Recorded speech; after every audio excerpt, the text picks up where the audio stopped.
something that's made in America under the tree this Christmas? HenryUSA.com. Get their free gift guide and their decals today. That's HenryUSA.com. You will love this company. Look out. It's only me. It's only the Kimmer. With Pete Davis, sidekick producer and sports raconteur extraordinaire, and the mechanical mangler at the controls. He's Veronica's flounder. Look out, here we go. On the day I was born. That's what I was saying. The nurses all gathered around. By the way, little Amy Carter made me kind of weep there for a second, I got to tell you. In fact, Chip Carter spoke earlier, I believe, and Flounder, this is all just happening now about the memorial service and stuff. And if, later on, if those sound bites are available that we can capture, let's go ahead and get it. That was real sweet of her reading a letter that Jimmy Carter wrote to her 77 years ago when they were dating while he was in the Navy. By the way, he was a nuclear physicist. He can't say nuclear. He says nuclear, which is not correct. But it's fine. It's Jimmy Carter. Anyway, poor guy. He looks, he's all wrapped up in a wheelchair, can't talk. Bless his heart, And anyway, we'll talk more about that. We got a lot of things going on. Pete Davis, how are you today, sir? What's going on up there in the mountains of Macon? Are you crying? No, I did not. I said it almost. I felt very well. I used to be a loving guy. I used to be romantic, and women would swoon at various times of things. And now it turned out to be a bunch of crap. But so I mean, I can relate. I'm an old-fashioned, stupid romantic. I would do things to be as romantic as I could to show, because that's what a man does.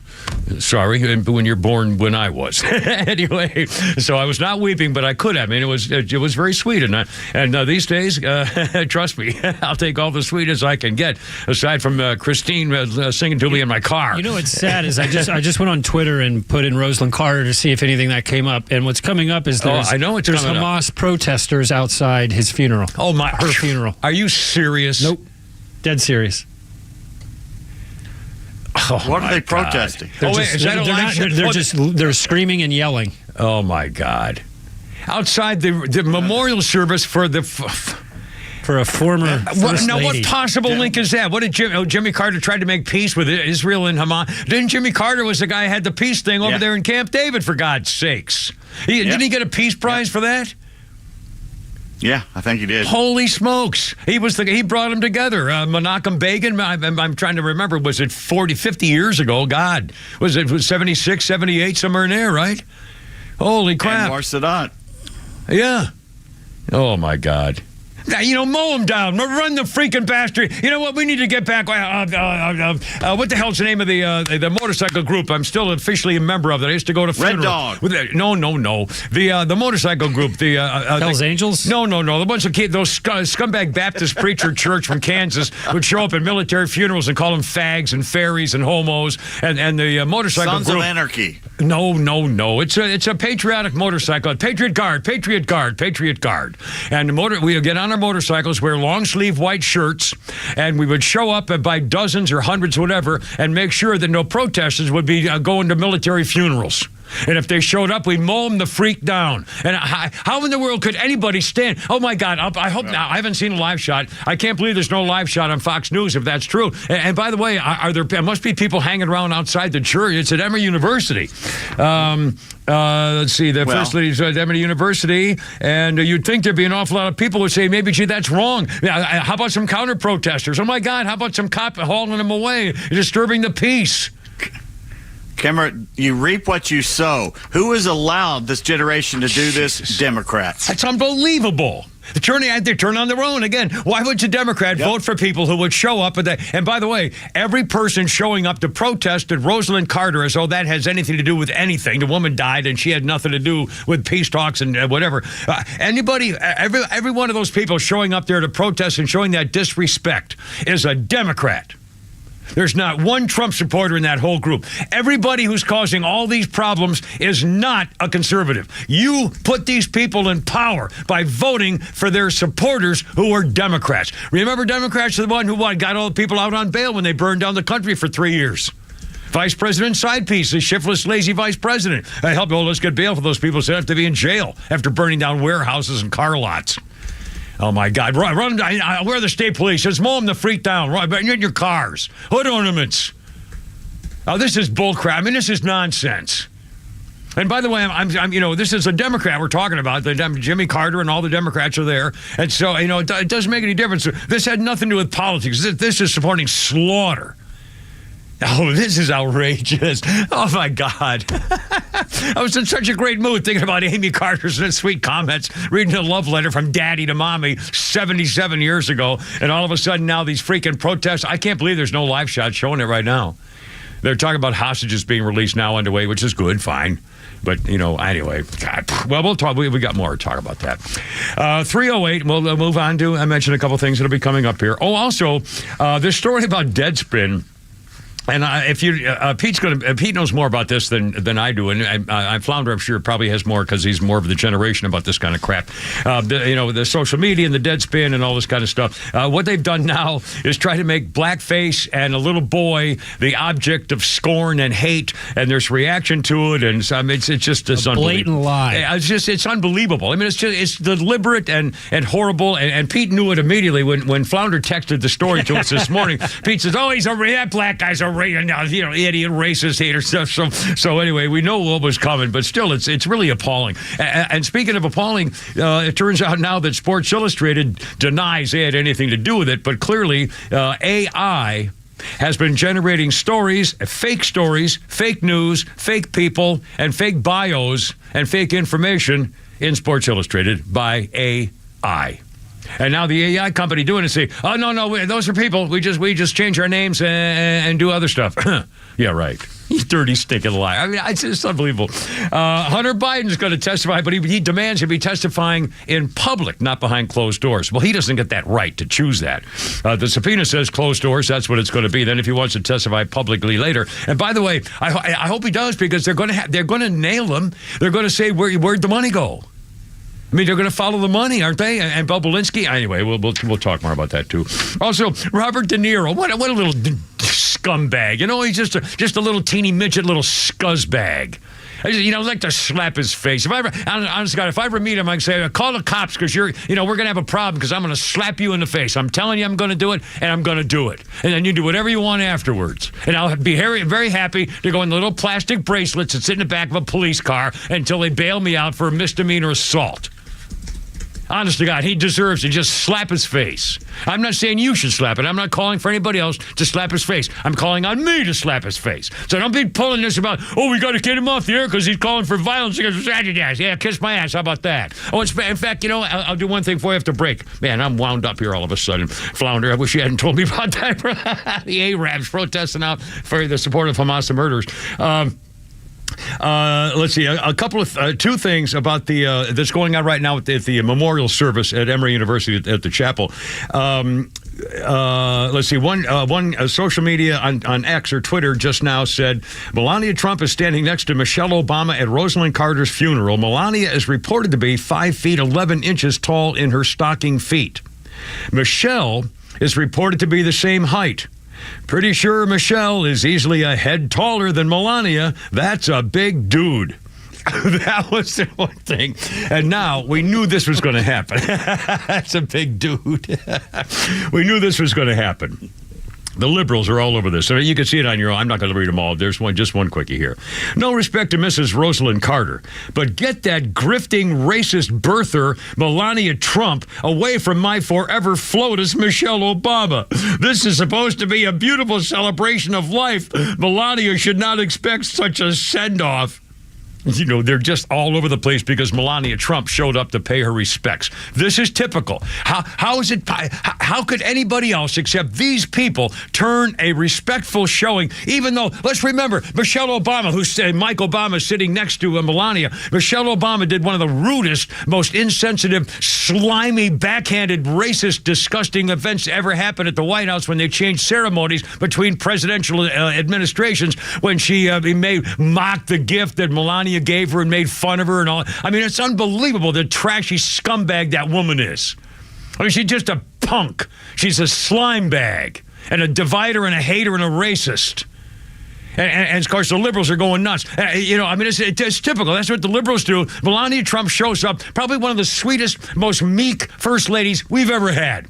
What did she ever do to cause anything other than show up in a dress that somebody didn't like?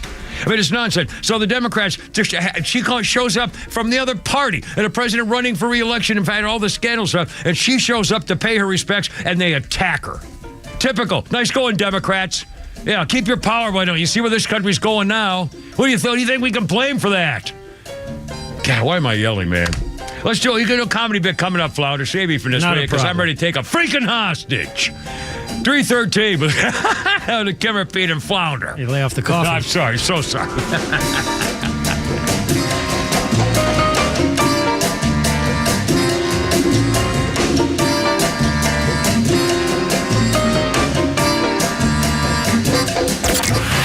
Start your day with live and local conservative talk with Tug, Rhino, and Carlos Medina on the Morning Extra. I think at the end of the day, Barack Obama, who's pulling the strings, when he said he wanted to fundamentally change America, he meant it. When fundamental change comes to America, it is not an America that you will ever recognize again. And that is the path that we're on.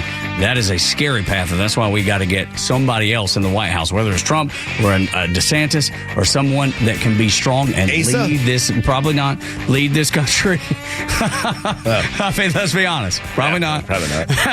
And get America trending in the right direction, because we've got a country to save, because we got kids that got to live here and grandkids that got to live here for generations to come. The Morning Extra, now every morning from 6 to 10 a.m. only on Extra 106.3. Let's go.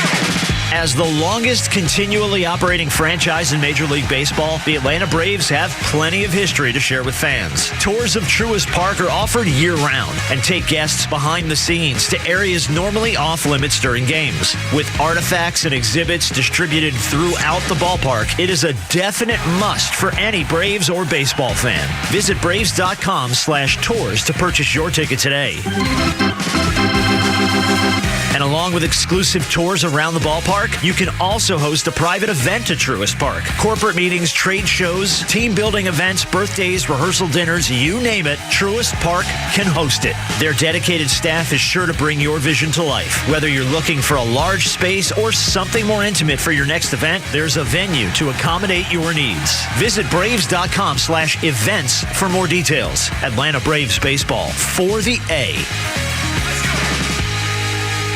It's the Subaru Share the Love event. So put a little love in your heart this holiday season at Subaru of Gwinnett. You're going to love the full line of new Subarus in stock now. From the Outback and Forester to the Legacy, Crosstrek, and BRZ. Each Subaru built to superior safety standards to protect your loved ones. You know, it's a fact. Subaru owners show a lot of love, especially to the environment and those in need. So right now, during the 2023 Subaru Share the Love event, Subaru will donate $250 to your choice of charities with any new Subaru lease or purchase. Visit Subaru of Gwinnett for complete details and log on to SubaruofGwinnett.com for amazing lease and financing offers on all new Subaru models. This holiday season, drive a Subaru and share the love, and Subaru will pay it forward with a $250 donation to your choice of 5 charities. Subaru of Gwinnett, Satellite Boulevard, Duluth. Subaru will donate $250 to purchaser or lessee selected national and hometown charities. Log on to Subaru.com/share or call 678-475-3500 for details. It's only a matter of time before your out-of-warranty vehicle is in the shop,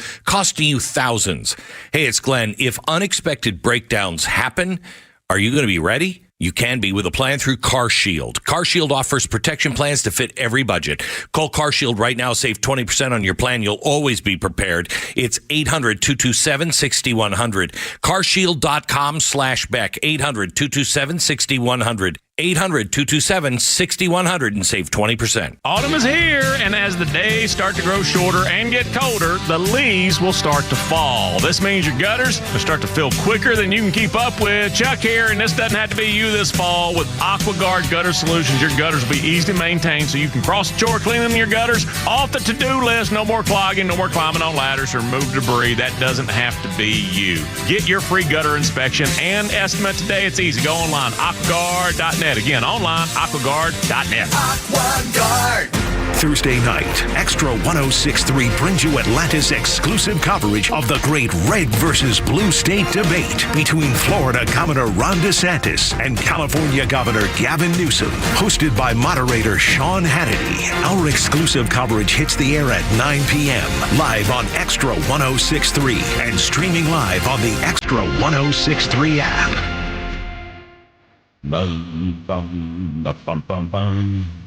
318 hours ago with a calm and collected Kimmer beating Flounder. 106.3. It's a beautiful day in the neighborhood. Like somebody else is behind the mic. I'll be damned. This little Kid Rock. Let's listen to little Kid Rock for a second. I don't know much about Kid Rock other than this. I know more as a personality and a guy in the news for political things and shooting up Pepsi cans than I do about his singing, but here's a little Kid Rock.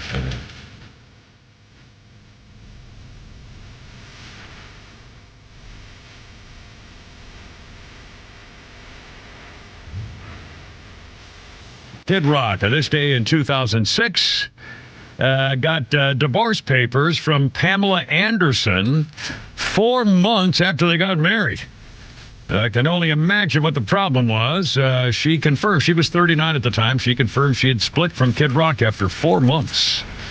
So anyway, there you go. All right. Let's see. Birthdays include Ed Harris from Westworld, Radio, Apollo 13, The Firm, The Right Stuff, The Rock, and The Abyss. And the one they left, he also played John McCain in the election movie Game Change about the 2008 election. But they left out the one he played with the movie with Clint Eastwood, played the burglar, and Gene Hackman was the president, and the millionaire guy's wife. Absolute Power, I think it was. Absolute. It was a good movie too. Kind of silly in a way, but it was anyway. Ed Harris is 73, a good actor. The Right Stuff when he played John Glenn. Was so good. No, he didn't play John Glenn. He played the guy who was in charge of getting the mission off. No, you're thinking about Apollo 13. Oh, what were you saying? Oh, Right Stuff. No, right. Yeah, I'm sorry. You're right. Right. Yeah. It's funny. He played both of those space movies, and he did two different, completely different roles. And they were both great. He's a good actor. He told Vice President Lyndon Johnson, who was sitting in a limo outside of his house, that he wasn't coming in to talk to his wife because his wife was very shy. And the LBJ went nuts in the limo. She had a stutter. She stuttered terribly, and she did not do public speaking. And he protected her, and he said, "You tell me." And then the video actually showed the car was rocking. I mean, he was exploding. Oh, man. 320, the little thing in history here for you. 2001, who could forget? Enron collapsed. Once the world's largest energy trader, more than 20,000 employees. The share price that was $90 a share at Enron suddenly became worth less than $1. The reason was a company was offering to do a takeover deal, then backed out of it, and there was no saving it. It turned out that top executives knew the collapse was inevitable, and yet they kept telling their people, buy, it's a great deal, the price is just great right now, buy. Well, they sold all their shares and made a bundle, and some of them got punished. Jeffrey Skilling got 14 years and $45 million. And Kenneth Lay got convicted, but then he died before they could sentence him, so they had to vacate his conviction. So he was never convicted for his crimes, even though he was convicted and then died to get out of it. I'm not sure I'd want to do that. I'd rather just go to prison. Well, anyway, by the way, I was screaming and yelling for a while. I'm sorry. I'm just, I'm a psychopath, and it's getting worse, and I'm going to do something about it one of these days, but not right now because I don't feel like it. I'm too busy. Everything's happening at once, and I can only do one thing at a time. But Miss Veronica was apparently listening to the Kimmer rant a moment ago, and which is fairly amazing, by the way. Hey, Veronica, got a little something on the truck, do you? Calm the Kimmer down and all? Swing by the battery. Valium's a hell of a drug. In fact, I made a stupid mistake. I'm such an idiot. God, I was in public. Remind me to tell a Veronica story because I'm now backtracking on something else. This morning, I took, now 2 days a week, I try to get out of the house for like an hour in the morning to go do shopping or do something. So today I had to get some stuff at Publix, and I was hoping to see my little the girl that I love so much, who's so sweet, the little fantasy girl in my head, and she wasn't there anyway. So I do my thing, and I'm going on the parking lot. A nurse is walking out in front of me in a little blue uniform, and I thought to myself, and this kind of relates to a story coming up about men who watch women, girl watchers. And whether and something happened on Twitter or TikTok and social media that's kind of bringing this thing. Okay, anyway, so I'm ready to go out the door. And in front of me is this nurse. Well, she's wearing a one of the blue nurse outfits. And so she's ahead of me, about 10 or 15 feet ahead of me. And as soon as she gets out the door, she whips out a, what do you call the smoking? A vape. A vape pen, is that what they call it? Vape pens. Okay, so she pulls out a vape pen and starts sucking on the vape and blowing a big steam. I guess it's, I don't know what the evaporation, whatever the smoke is, the so-called smoke. So she's smoking on this pen, and she gets to her car. And as she gets to her car, this is so stupid. I'm so embarrassed. I should just not even finish the story. Well, all right. So she gets to her car, and I come up behind her. I didn't close in. I was like 15 feet away. No. And I said, by the way, ma'am, when she starts turning around, I said, if that's sativa, I want some. Did she laugh? No, she turned around, she said, what are you talking about? And I smiled and put my hands up like, no, you don't understand. No, I said, and I went like this, like I'm smoking a cigarette. She said, oh, okay. And she wasn't very friendly about it, but I thought it was pretty funny. I mean, I thought it was pretty funny. And maybe she was embarrassed that she was a nurse smoking. I don't know whether that's a, medical thing, although it didn't, 20 years ago, who gave a damn? But still, I thought that was a bizarre little statement. I mean, typical me, my big mouth. I just, I do stuff like this and I can't help it. That's why I shouldn't be president. Back to the Veronica story. Okay, so I'm all freaked out and everything else. And Flounder comes in the studio here from the other room, and he says, well, Miss Veronica has something that might help you calm down a little bit. And he shows me a video of little Winston, her special little doggie, who just got back from the groomer. Back from the groom. Yeah, and he looks all pretty and pampered, and he's perfect little, he's a cockerdoodle or something doodle. A golden doodle. Golden doodle. A golden, because he's a doodle, so I think it's a golden, one of those doodles. And he's a beautiful little dog, high-spirited, just the sweetest dog. And he looks so different. I mean, not to me, because I don't know him that well, but I'm sure he will. And I mentioned to Flounder, I asked him if he's met the cat yet. And I will tell you, if you're a dog owner and a cat owner together, you probably know this, but I've been an occasion before where we had a golden retriever and used to shave him in the summertime. And when he come back from the vet, he shouldn't have shaved down to the skin, but, cut his hair up so he, looked totally different. And when he come back in the house, the cat went nuts and started clawing, because they don't recognize, it doesn't seem like the same. And the poor dog went, hey, I didn't do anything. I didn't do anything. I just came home, So anyway, I wonder whether she's had. I don't know whether she's gone home or whether the cat's around. Whatever. It might be funny to see what the cat's reaction is when Winston comes home from his new thing. Anyway, just a little thing for the record. All right, 3:25. I'm sorry, I'm just kind of blithering here today. We got a lot of things going on, and again, the Rosalyn Carter service. We have. You'll hear the comments later on today from Amy Carter, which are so sweet, quoting a letter that Jimmy Carter wrote to Rosalyn when they were courting when he was in the Navy 77 years ago, because Jimmy Carter was there at the service, which I think is still going on at Emory, at the chapel there, and he can't speak. He's covered up in a blanket and in a wheelchair, and he can't really do anything. And so Amy read the letter. So we'll talk more about that later. Okay, 3:26. This is a bizarre story. A lot of different angles on it. There's a group. Pete, tell us about Deadspin. What is Deadspin, and what's their reputation, and what do we think about them off the top of your head? They're basically a bunch of liberal scum is what they are. They're like Gawker used to be, and I think Gawker was chased out of business. I think Deadspin was out for a while, too. And somehow they come back because there's always big money on that side of the political aisle.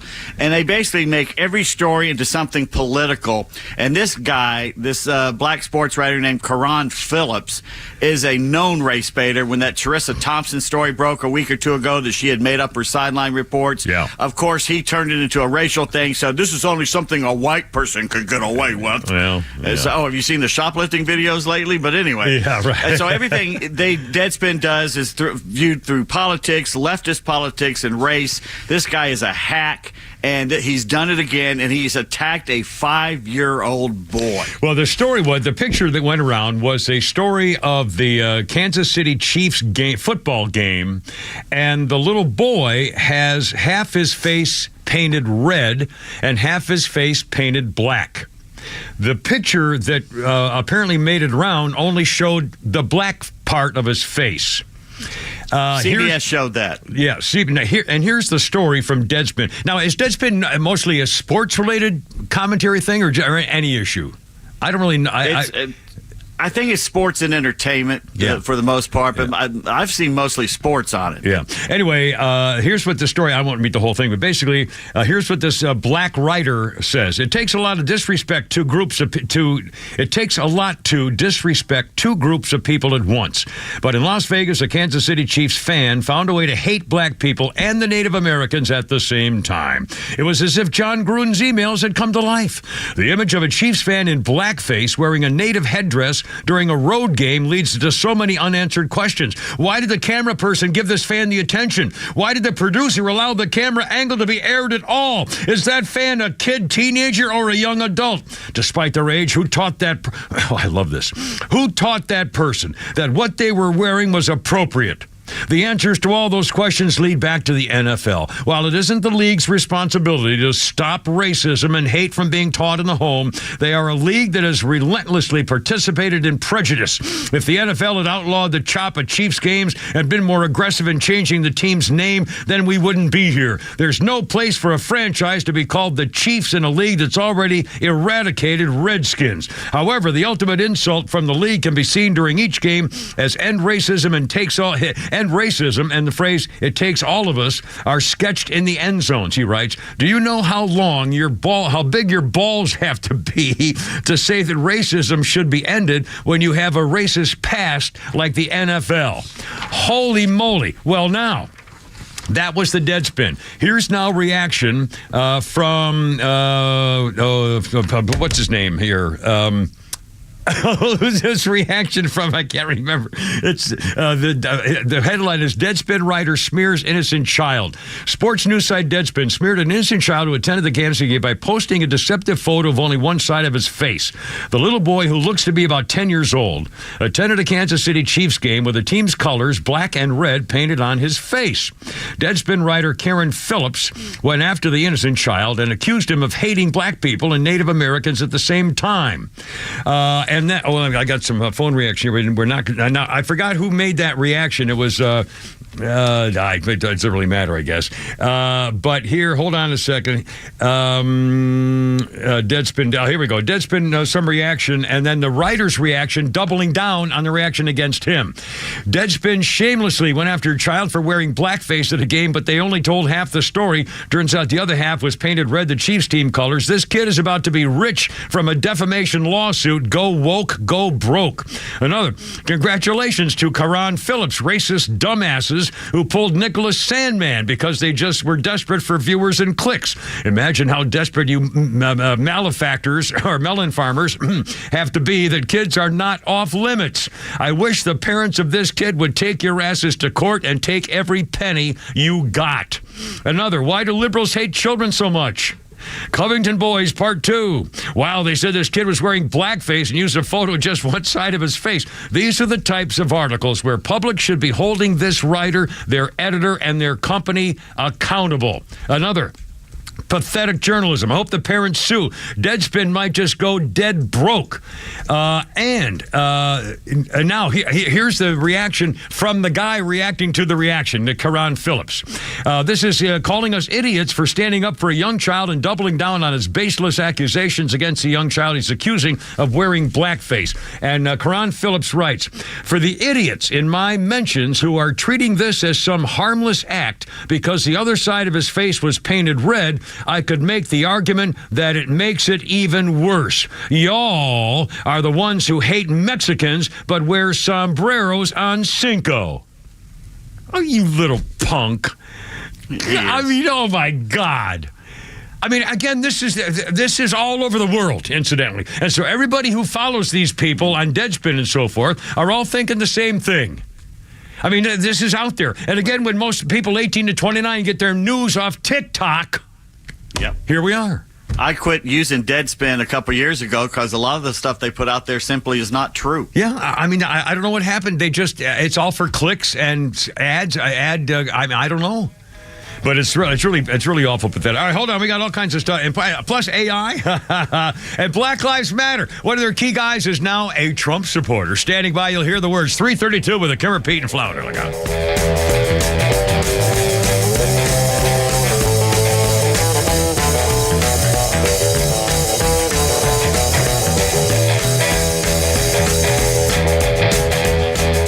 This coming election stands to be one of the biggest and most contested of our lifetime. And as the rhetoric ramps up, count on Atlanta's only conservative news and talk station to bring you the latest election news and opinions from the local and national voices you trust. And this judge is now afraid that Donald Trump is, calling for violence again. That's nonsense. I stand behind Trump and his ability to be able to speak about what he is being charged with because they have every right to sit there and throw out these bogus accusations. We're proud to carry the torch as Atlanta's only conservative voice. Extra 106.3 FM and the Extra 106.3 app.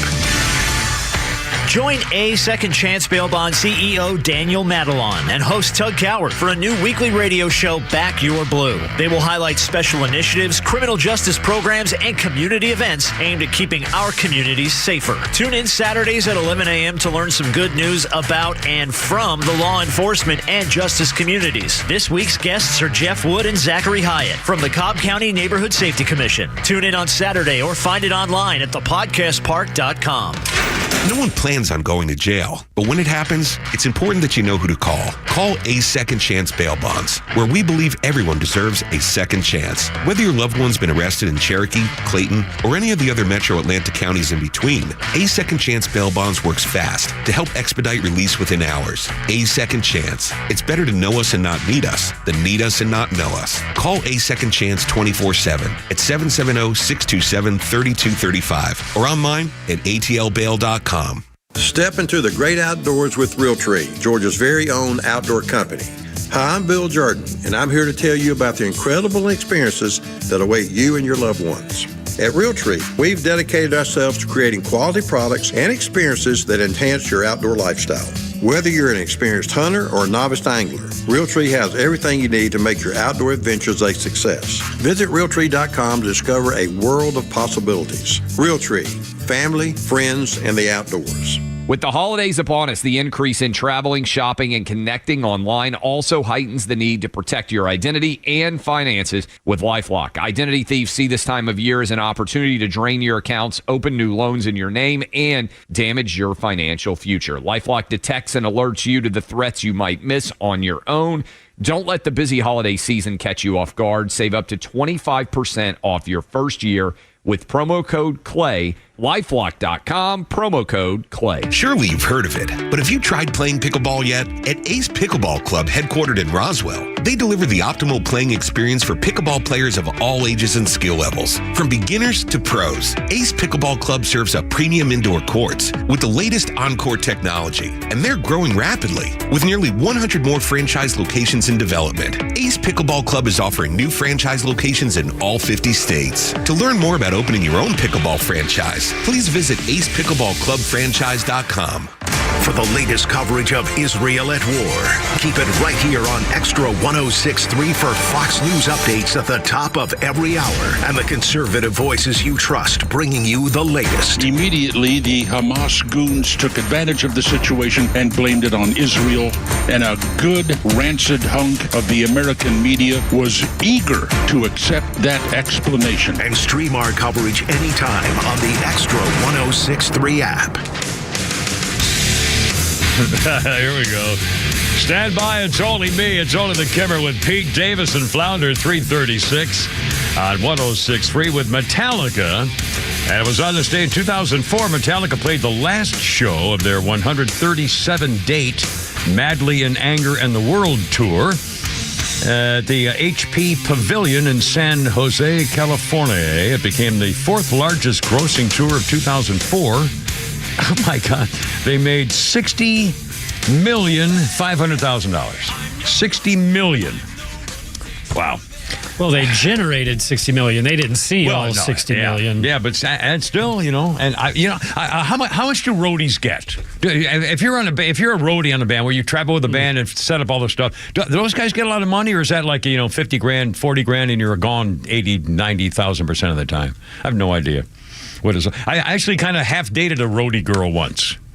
I think I've told you the story when I was in San Francisco for 2 lousy years in the 80s, and she hit me up on the street. I was on TV, and she recognized me. She was about 20, 23 maybe, 22, a kid, and recognized me, started flirting with me, and so invited herself to hop on the back of my Harley that weekend. So I took her for a ride and took her back to my place. Barely didn't do anything, barely made out with her just a little bit, because she seemed a little iffy, like she was. I was afraid she was going to slip a Mickey to me. This is back in the days of the date rape drugs, and because she looked a little shifty. She was cute as hell, but I didn't trust her. She was a roadie, and she was talking about stories about life on the trip, and anyway, whatever. Sorry, I got distracted. Sorry, I'm so bad. 3:38. I think you picked up a carny instead. I could have been a carny. What's that Steve Martin movie with a carny? The Jerk. Oh, mercy. Oh, my God. I got distracted. Your birthday list today includes Gary Hart, the former senator of Colorado, whose affair with Donna Rice cost him the 88 presidential nomination. Well, that may be and some other things. But again, Gary Hart looks just like John Kerry, which looks like all the Democratic nominees for president want to try to look like. And now, Flounder, do you remember the incident that cost Gary Hart the situation, how they finally caught him being a finangler? No, I do not. Gary Hart was famous for a womanizer. And the press used to kind of talk about it a little bit, but nobody had any proof. And one time, finally, Gary Hart said, "Listen, I'm sick and tired of all these rumors and stuff. If you think I'm doing something wrong, well, just follow me and find out for yourself." Well, they did, and they found out for themselves. The name of the boat was Monkey Business. And on that 88 or whatever 83-foot sloop was his girlfriend, Donna Rice. Well, he was married. And they caught him with Donna Rice on the boat called Monkey Business. I mean, ta-da! That's dropped the mic right there, my God. And it was over. I mean, what an idiot. Not to mention there's an infamous photo of him and the lady. Oh, yeah. It was a scandal, an unbelievable scandal for the 1988 presidential election. Gary Hart is 87 today. So he's still living a long life. It didn't hurt him that much. And one more historical note here, if you don't mind. Let's see. Oh, this is kind of a cute story. 1948, the very first Polaroid cameras went on sale. They were invented by a guy named Edward H. Land, and they sold Polaroid cameras in 1948. Sold for $89.95. That's got to be like $1,000 today or more. Anyway, do you know the story of the Polaroid Land camera? I remember back when I did a radio show that included at 6:35 in the evening, Paul Harvey's Rest of the Story. And one of his Rest of the Stories was a story of a fellow had one of those box cameras and with his little girl back on after World War II or something. And it was a little girl, and they were taking pictures, and he snapped the pictures, and then he said, "Okay, now we'll go to the store, whatever." And the girl said, "Well, Daddy, where's the picture? You just took the picture, but it's in the box. So where is it?" And he thought to himself, "Oh, my God, wouldn't it be great to have the film in the camera so you could actually develop it if you could find a way?" And he discovered the Polaroid Land camera. And that's kind of the hip thing to do now, is to find one of those vintage cameras and use those Polaroids. Oh, we all had them. I mean, everybody, and they had updated models that were kind of plastic. The original ones were a big, heavy metal thing, but they had some really easy little plastic ones, and they worked like crazy. I mean, they weren't the kind of quality you'd get today from a 1080p visual thing, but they were great. And of course, you could do stuff with your girlfriend or your wife or whatever that you don't have to go to the drugstore to get the old cowabunga with the cowabunga. Anyway.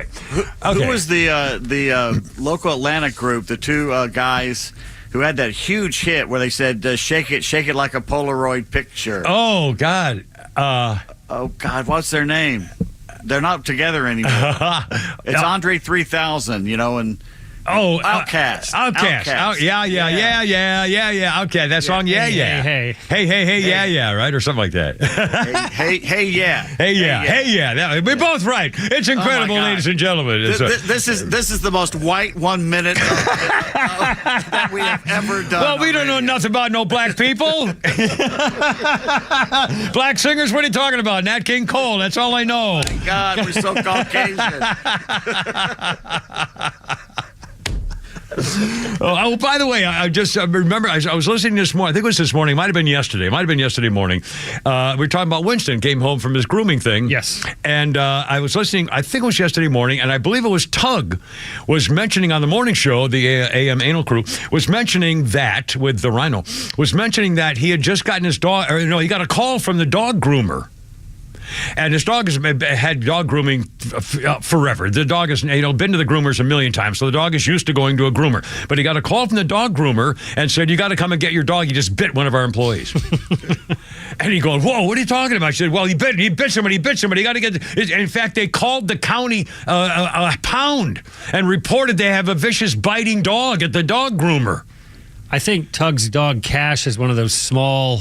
It's like one of the queen. The dogs that bit the queen, or one of those little wiry terrier things. I think if it was to bite someone in a vet or a groom, they would know that it's not. Yeah. Anyway, and somebody complained that he didn't like his paws being touched. I don't know. I heard part of the story, and I thought, what a nasty thing to do. My God, you're a dog groomer. You know there are going to be dogs that just don't take to it. So you put a muzzle on them. I guess there's you must have permission to put a muzzle if need be if there's a thing.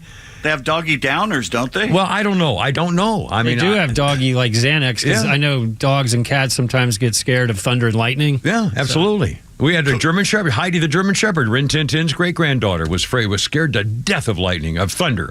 Oh, my God, poor thing. Wussy dog. Well, she also attacked a dog that was running after me. It was sitting on the front porch with Heidi one day. Dogs were never on a leash when I was growing up as a kid. They would, play in the neighborhood and come home.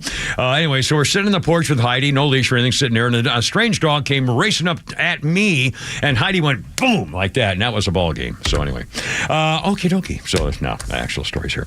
Let's see, 344. Man, I'm blowing this whole thing. Let's do this. This is pretty cool. We have a little political stuff here. And again, the latest on Hamas. They've released some more prisoners. And we'll talk more about what's happened in Minnesota. Once again, these freaking liberals, you keep voting for these people. But first, a Black Lives Matter leader named Mark Fisher, co-founder of Black Lives Matter in Rhode Island, and the founder of BLM Incorporated, said he personally has always liked Donald Trump. And guess what? On a podcast streaming the other day, Mark Fisher from Black Lives Matter said he's voting for Donald Trump. Here we go. It is right here. Right in this area right now. You, BLM leader, and you're now endorsing Donald Trump, saying he's the best candidate we have. Why do you think he is the best candidate? Because everybody else sucks. So is he just the best of a bad group? I mean, is he not that great either, but he's just like better than the rest? Well, I like Trump, personally.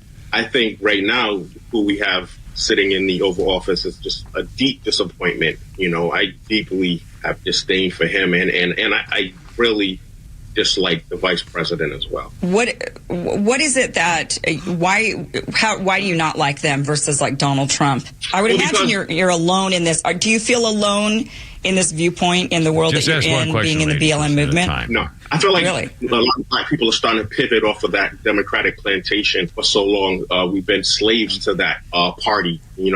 Actually, we've been mental slaves, afraid to get off of that plantation because, we've been used and abused for so long at that party. They don't value our vote.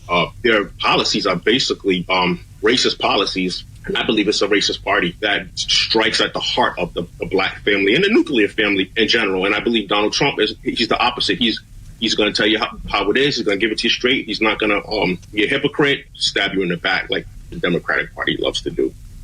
By the way, Mark Fisher says Donald Trump has done more for the black community than any president I can think of. He declared support for those who, it says here, violently attempted to overthrow the election result by storming the Capitol. He says that's nonsense. They were there for dissent.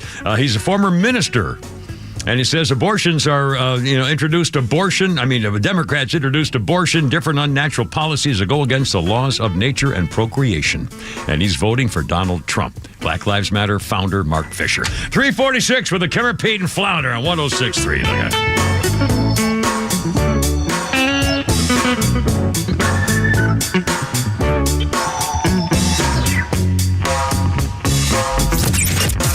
The Morning Extra is the right way to start your day. And here's what you missed. We are already bankrupt, yet we're still telling them everything's fine here. Everything's great. It's fire all over the place, but don't worry about it. Everything's good. The only people that end up holding this bag is us. Yeah. The middle class taxpayer is always the person who gets hosed no matter what happens when government spending goes to outrageous levels. Don't tell the American people, but what we'll do is we'll take money and we won't tell them that what we're doing is sending this money to Ukraine, which is being filtered back to the military-industrial complex so we can build all of this ammunition, all these weapons, and then send it to them and leave ourselves wide open and open the border so that we are vulnerable. But yeah, we can afford it. The Morning Extra, now every morning from 6 to 10 a.m., only on Extra 106.3. A warm embrace on a cold winter's night. The smell of cinnamon and apple cider. The flickering dance of candles in a window. And hands, young and old, joined around the table. There's nothing like being there in person for the holidays. And your Mercedes-Benz Connection RBM of Atlanta wants to get you there safely, in comfort, and in style. Come in now during the Holiday Love Celebration for great offers on the Mercedes-Benz vehicles you've always wanted. Get an exceptional offer on a 2023 C300 sedan for only $549 per month for 36 months with $44.93 due at signing, exclusively from RBM of Atlanta in Sandy Springs. Special lease rate available only to qualified customers exclusively from Mercedes-Benz Financial Service through RBM of Atlanta, Sandy Springs through November 30th, 2023. Excludes tax, tag, title, and Georgia Lemon Law fees. Contact RBM of Atlanta for details on this and other exciting offers. Visit rbmofatlanta.com or call us at 770-390-0700 for details. As the longest continually operating franchise in Major League Baseball, the Atlanta Braves have plenty of history to share with fans. Tours of Truist Park are offered year-round and take guests behind the scenes to areas normally off-limits during games. With artifacts and exhibits distributed throughout the ballpark, it is a definite must for any Braves or baseball fan. Visit Braves.com/tours to purchase your ticket today. And along with exclusive tours around the ballpark, you can also host a private event at Truist Park. Corporate meetings, trade shows, team building events, birthdays, rehearsal dinners, you name it, Truist Park can host it. Their dedicated staff is sure to bring your vision to life. Whether you're looking for a large space or something more intimate for your next event, there's a venue to accommodate your needs. Visit Braves.com/events for more details. Atlanta Braves Baseball for the A. Are you the parent of a 2 to 7-year-old? Listen closely for an exciting free radio offer. By now, you've probably heard of ABC Mouse, the Parents' Choice Award-winning online learning program that's actually changing the lives of early learners everywhere. ABC Mouse is like a little one-on-one teacher. It has helped her so much. Right now, we're offering a special radio promo to try it free for a month, but you have to go to abcmouse.com/radio to claim your free month.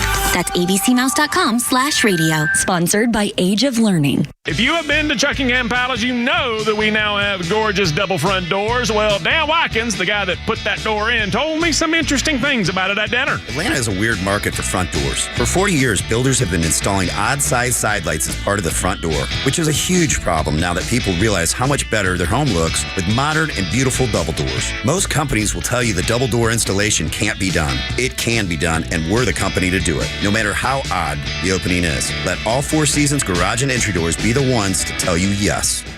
Thursday night, Extra 106.3 brings you Atlanta's exclusive coverage of the great red versus blue state debate between Florida Governor Ron DeSantis and California Governor Gavin Newsom, hosted by moderator Sean Hannity. Our exclusive coverage hits the air at 9 p.m. live on Extra 106.3 and streaming live on the Extra 106.3 app. Look out, how's it going? It's only me. It's only the Kimmer with Pete Davis and Flounder 351.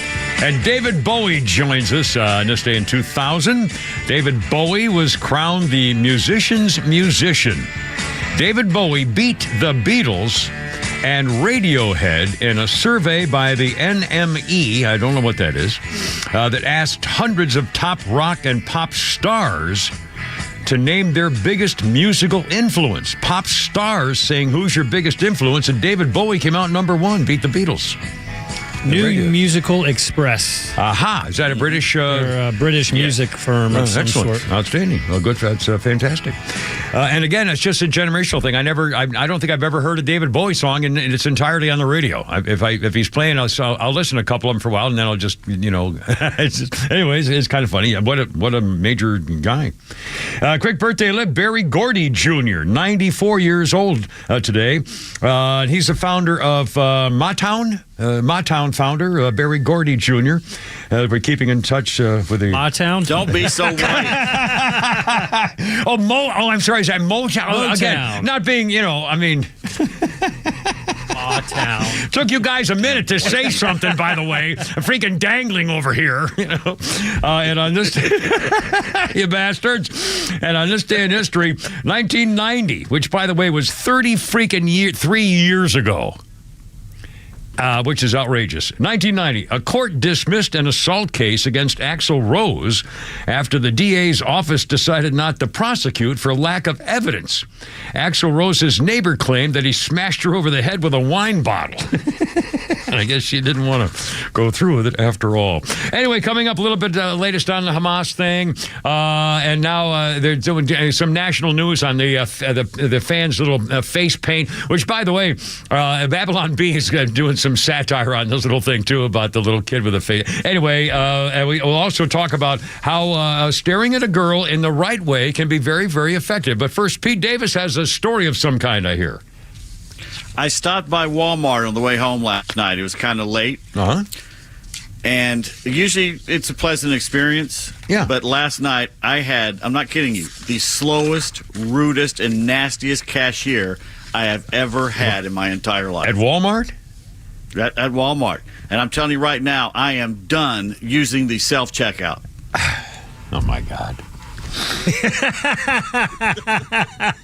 That just shows what kind of jerk you are, Pete. Oh, dear Lord. And by the way, I bet you can't find... you go into Walmart, there's got to be, 15 cashier lines, right? Maybe 20? I mean, there's I'll bet there's 2 that have a human with them. And everything else is self-checkout. What? Guess what? They're starting to get away from it because they're losing so much product. People are stealing. They're walking out with it. 15% of the stuff is now being stolen. And I accidentally walked out with something once. So, it happens. Well, I mean, I've only done it if the line, and I don't go to Walmart because I don't want to do that. I don't want to do self checkout, and the lines are always ridiculous. And people have 700 things, in their shopping cart. So if I'm going to get a coloring book and a set of pens or something, I don't want to wait for 45 minutes, for 2 things. So I'll do it the self. But every time I go to the self, I say, anybody around? Anybody got a little thing over here? And so somebody comes over to make sure it's done the right way. But still, I mean, you can be a company and lose 15% of your money for people just stealing it. You can't stay in business that way. It's unbelievable. No, this is California. By the way, when I left last night, and I don't know if you went the same way I did, that was the biggest damn moon I have seen. I took video. Didn't I put the video on? Was it a full moon? Yes, it had to be. It had to be. Oh no! By the way, didn't I put the video on there? I took I have the official videographer Valentina riding with me last night. I thought I put that on Facebook and stuff. It followed me the whole way home. It was beautiful. It was gorgeous. Well, in fact, I now am going to put that video of me last night. In fact, here it is right now. I'm going to put it on Say Something. Ooh, I've just put it on the Kimmer Show, on the Kim Peterson Facebook page of my videographer, Valentina, driving on my shotgun seat and putting the video of the full moon. I took it. It was beautiful. And last night about 2 a.m., the dogs came by chasing something, barking. Cool. So I went outside and petted them, and it was like 22 degrees, so it's cold. I didn't stay out long with them. I gave them their treats, and I happened to look up. There wasn't a cloud in the sky, and the biggest ring I have ever seen. It was a perfect circle around the moon. It was huge. It was almost taking up the entire sky. Was the ring around it? Well, I thought last night when I was driving home, one of the things I really love is when it goes behind the clouds, kind of wispy, and then it comes out again. It's stunning. And every time I see a big full moon like that in a clear sky, or something I always think back to what it must have been like for the early humans figuring out, wait a minute, that moon was over here last night, and what happened to it? It's only a little bit, you know what I mean? I mean, it must have been just, how could they possibly have figured out what the heck was going on and what it meant? Why it was different every day? It started going to a different place. Well, they thought that something was eating it and chasing it across the sky and eating it, and then it would get reborn. There's no other explanation. How would you know? Yeah, I mean, what else would there be that you understand? There's no instruments to, chop up things, serving a slice of pie kind of deal. Even, anyway, it's a beautiful moon. I don't know whether it's still full there tonight, but it was really beautiful last night. And I just put the thing on the Kimmer Show Facebook page. Or not the Kimmer Show page. We don't have that anymore. On my personal one. Sorry. Your personal page. My personal page. All right, 357. Oh God, I don't even. 357. Oh God! The shocking thing is you could hold up a note or something. What are we doing here, Flounder? What do you got? Let's see who we got. Flounder's funny here today. Let's do Nate Bargatze. Oh, I love Nate. He's a very funny guy. I moved to New York, though. What's funny is, New York acts like it's a big melting pot because it's all the different cultures. Oh, we all melt together and everything. And then you move here and you realize, it's not a melting pot at all. It's actually a bunch of pots that want to live next to their own kinds of pots and not talk to other pots. My landlord is a Chinese pot, which is fun. She only hires old Chinese dudes to fix her stuff. So when they come over, they don't speak English, and I'm not going to learn another language. I have barely knocked this one out. So when he fixes stuff, you got to just hope he does the right thing, because you can't tell him not. If he comes over and starts fixing the couch, you're like, all right, I guess that's what he's fixing today. I don't know why we would ask him to do that, but. One day he came over and our gas heat broke, so he comes over to fix it, and I'm standing outside and I see him he's downstairs, and you see a fireball just explode at him. So it lights it. He runs outside, and you get we're both standing there, and you could just see that we both wish we could talk to each other at that point. We're just That's pretty funny. Nate Burgett. Oh, by the way, I've told you I'm gonna get a new phone. My phone I'm just killing me, and I'm very mad about it. My little friend Gretchen sent me a message with the new phones. If you ask Siri a question and get her answer, if you say thanks or thank you, Siri, the new iPhone update has her saying you're welcome or no problem or don't mention it or sure thing. Holy cow. Alexa's been doing that for... Well, now Siri's doing it. They're changing all these... I mean, man, there's more stuff. I don't know anything anymore. Well, not that, I ever did lately. All right, look out, 4 o'clock with a Kimmer, Pete, and Flounder. Actual newsy stuff coming up, too. Have it here. Look out.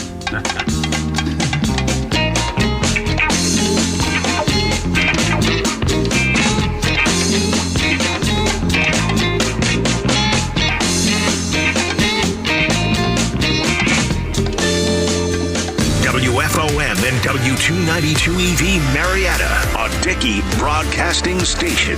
This hour is presented by Atlanta Safe House.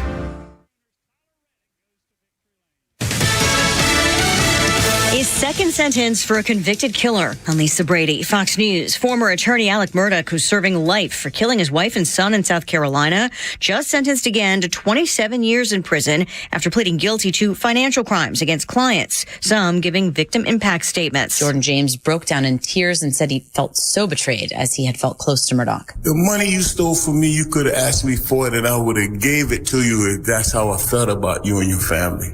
Another victim who'd been in a car accident and was represented by Murdaugh said she forgave him. Fox's Jessica Rosenthal. Murdaugh apologizing to the clients, but still insisting he did not commit murder as his lawyers seek a new trial in that case. 12 more hostages released by Hamas in exchange for 30 Palestinian prisoners on day 5 of a temporary ceasefire that's scheduled to continue for at least one more day, while aid for Israel remains in limbo on Capitol Hill after the House passed a standalone bill instead of President Biden's $105 billion foreign aid package. There's been no more enthusiastic supporter of a comprehensive supplemental than me. I think it's important for Israel, for Ukraine, for Taiwan, and also to secure the border. Senate Republican leader Mitch McConnell, as some progressive Democrats push for conditions on aid to Israel. The life, love, and compassion of former First Lady Rosalyn Carter, honored in Georgia. My grandmother doesn't need a eulogy. Her life was a sermon. Jason Carter, one of several family members paying tribute not only to Rosalyn, but to the Carters' 77-year marriage and many charitable endeavors. Imagine all the people. Country star Trisha Yearwood with husband Garth Brooks on guitar. Former President Jimmy Carter, 99 and in hospice care, was there in a wheelchair. Stocks finish higher. The Dow up 83 points at the bell. America is listening to Fox News.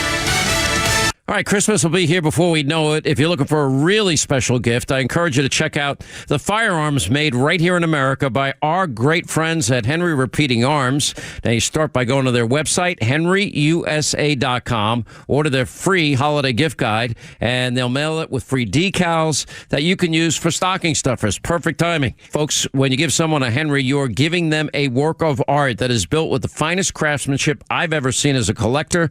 Now, their performance is top-notch. Mine were accurate, all of them, right out of the box. They shoot smooth and straight, and they have been reliable ever since. They have over 200 models of rifles and shotguns and revolvers to choose from. One of the things I like the most about these firearms, they're family heirlooms. They'll always be backed by the company's lifetime warranty. So if you want to put something that's made in America under the tree this Christmas, henryusa.com. Get their free gift guide and their decals today. That's henryusa.com. You will love this company. It's all good. It's all good. 403. How's it going? It's only me. It's only the Kimmer with Pete Davis and Flounder on 106.3, and this is freaking Steppenwolf. This was a huge hippie hit, and it was back in the time of the hippie singles. We're making big time bucks. Steppenwolf. Well, it was on this day in 1993, Steppenwolf drummer Jerry Edmonton was killed in a car crash near his Santa Barbara, California home. He was only 47. Steppenwolf had this huge hit in Britain and America, Born to Be Wild. And this was the sound. This was the 60s, late 60s, early 70s. This is a must on the road trip if you go anywhere. Born to, absolutely. Good driving song. In fact, I that's one of the memories that kicks in. Even that was, God, what a different time that was. Holy cow! I really feel sorry for people who missed the 60s. We were free. Yeah. I mean, really, I feel bad for people who had no, and by even worse, I feel bad for people who missed both the 50s and the 60s. Because, boy, Father Knows Best and, Leave It to Beaver. And then all of a sudden we got the hippie freaks and free love and Haight Ashbury and Vietnam and protests and holy cow. Up everything. Oh, man, I mean, just the world was just nuts. I have a point of order. Can I bring this up? Oh, absolutely. Point of order. Did you listen to the news thing where they said Trisha Yearwood and Garth Brooks were at the memorial service? And he played the guitar and she sang, She sang John Lennon's Imagine. Now, did she get to the point, or did she leave out the lyrics that say, imagine there's no heaven? In the church, yeah. I can't think of anything more depressing than being at a funeral memorial service in a church and have someone tell you, imagine there's no heaven. Well, yeah, I had really thought of it that way. And by the way, that's a beautiful song, but it's the worst and dumbest lyrics he ever wrote. Yeah, Lennon ever wrote. If you read it, here you have a multimillionaire lecturing you about possessions and owning things and stuff. Are you kidding me? Yeah, when he bought the Rolls Royce and painted it flowers, or wasn't that his doing? Well, that was funny. That was good. Yeah, but still, making fun of with a Rolls Royce. I mean, it's not like it wasn't a 47 Chevy with no tires on it. He got a Rolls Royce to fly full on. So it's kind of a little different standard than most of us want to make a joke about a car.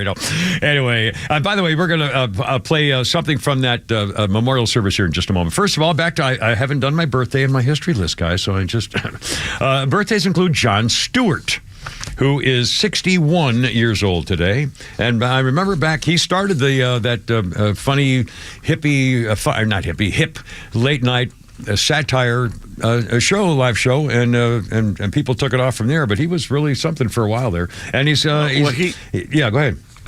He had a talk show that nobody watched. I was sitting in Manuel's Tavern one night, and he had Jewel on, okay? Yeah. He's interviewing Jewel, and they opened up phone lines, and nobody called. Yeah. And I kept saying, I'm going to walk over there, and I'm going to use the payphone and call them, and I never did. But it was so sad. And then Craig Kilborn quit The Daily Show, which is the dumbest move ever, except for leaving MASH, McLean Stevenson. And Jon Stewart took over and became a superstar. Huge star, yeah. Yeah. Well, he had a great, he had a thing. He had a great gig. He had a great act. And he had a great system. And that Stephen Colbert was his roaming reporter guy, if I remember correctly. Isn't that how Stephen Colbert got started? Yeah, but I saw an interview recently. Stewart is interviewing people, and he was interviewing a woman from Hungary, and he was lecturing her about the freedom of press we have over here. And if there was ever, if our government in the United States tried to, keep people from having free speech, we'd go nuts. It's like, well, how naive are you? Yeah, save our democracy by not letting you vote for Trump. He's turned into a kind of a something or other. And the woman from Hungary just stared at him like, what the blank are you talking about? He's got COVID. He's been out of work for like a week or two. Really? Stephen Colbert, yeah. And you remember he was the guy that was on late night dancing with the vaccines and all that? Sure, yeah, making fun of absolutely. Yeah. Well, good. I'll bet he's had 19 booster shots too. So, a good example. You freaking phonies. On this day in history, 1942, a former speakeasy in Boston becomes the scene for the worst nightclub fire in American history, the Coconut Grove. A canopy of artificial fronds caught fire, and between the design of the nightclub and the decorations, it made it difficult for the crowd to get out. 492 people died. After that, regulations all changed. All swinging exit doors must exit outward. And no flammable decorations for nightclubs and places like that, too.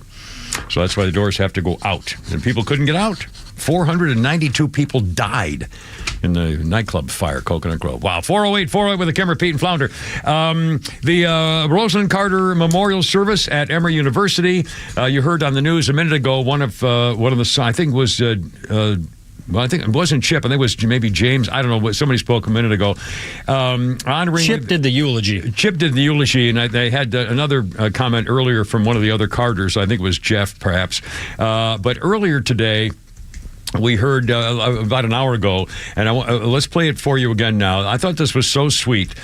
Jimmy Carter, of course, was there, but he can't speak. He's in a wheelchair, covered in a blanket, and he looks 99. I mean, he looks, and I hate to say this, but since I went through it with my dad and mom, when they were married 67 years or whatever, and when my mom and dad took care of her, like the last couple of years of her life, he was up 4 or 5 times a night taking care of her and doing. Anyways, it was unbelievable what this man did, how he cared for her and all of us. And when she died, he gave up. She was 88, 89, and then a couple of weeks later, he said that was it. And the doctor even said, "Do you want to die?" He says, "Yeah, this is stupid."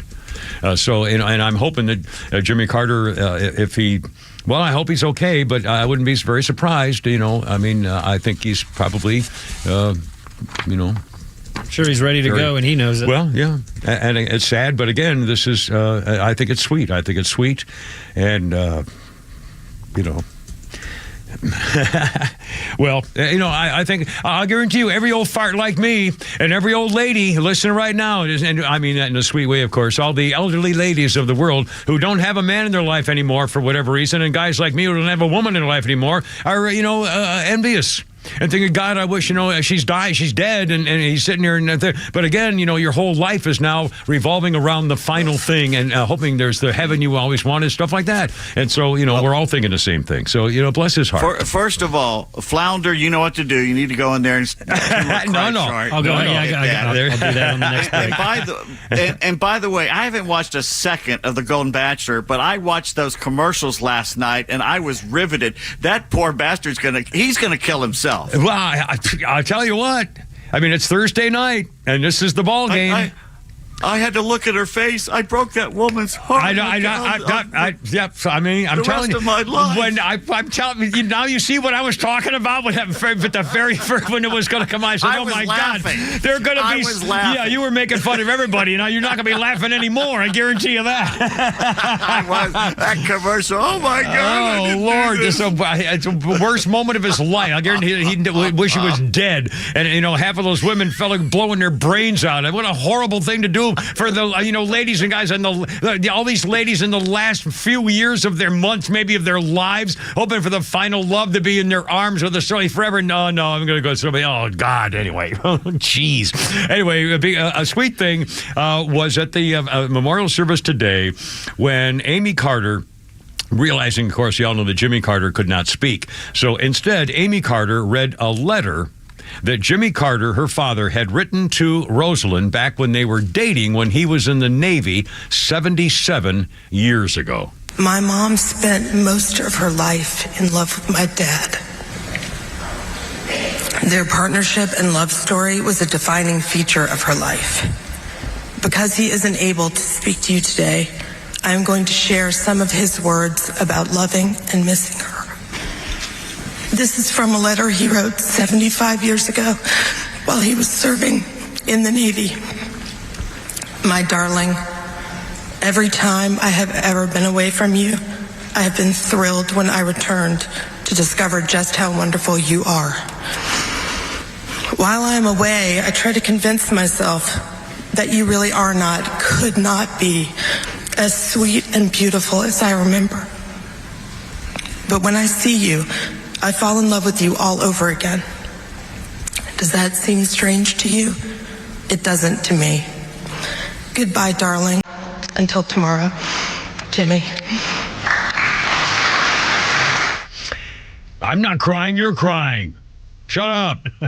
Again? No. Everything's fine. That's two. But no, I'm not crying. But that was just so sweet. And I'm going to play it again after 5 o'clock, too. And by the way, for the record, Flounder tells me they had freaking Arab protesters out there complaining about, the ceasefire in Hamas or Palestinians or something? Anti-Israeli Jew-hating protesters outside of the Emory University Chapel where the memorial is going on? And also, go to X and Twitter and find out all you freaking liberal Democrats are screaming hateful, vicious messages because Melania Trump showed up to pay respects. Shame on you. You're a disgrace. 414 with the Kim Repeat and Flounder.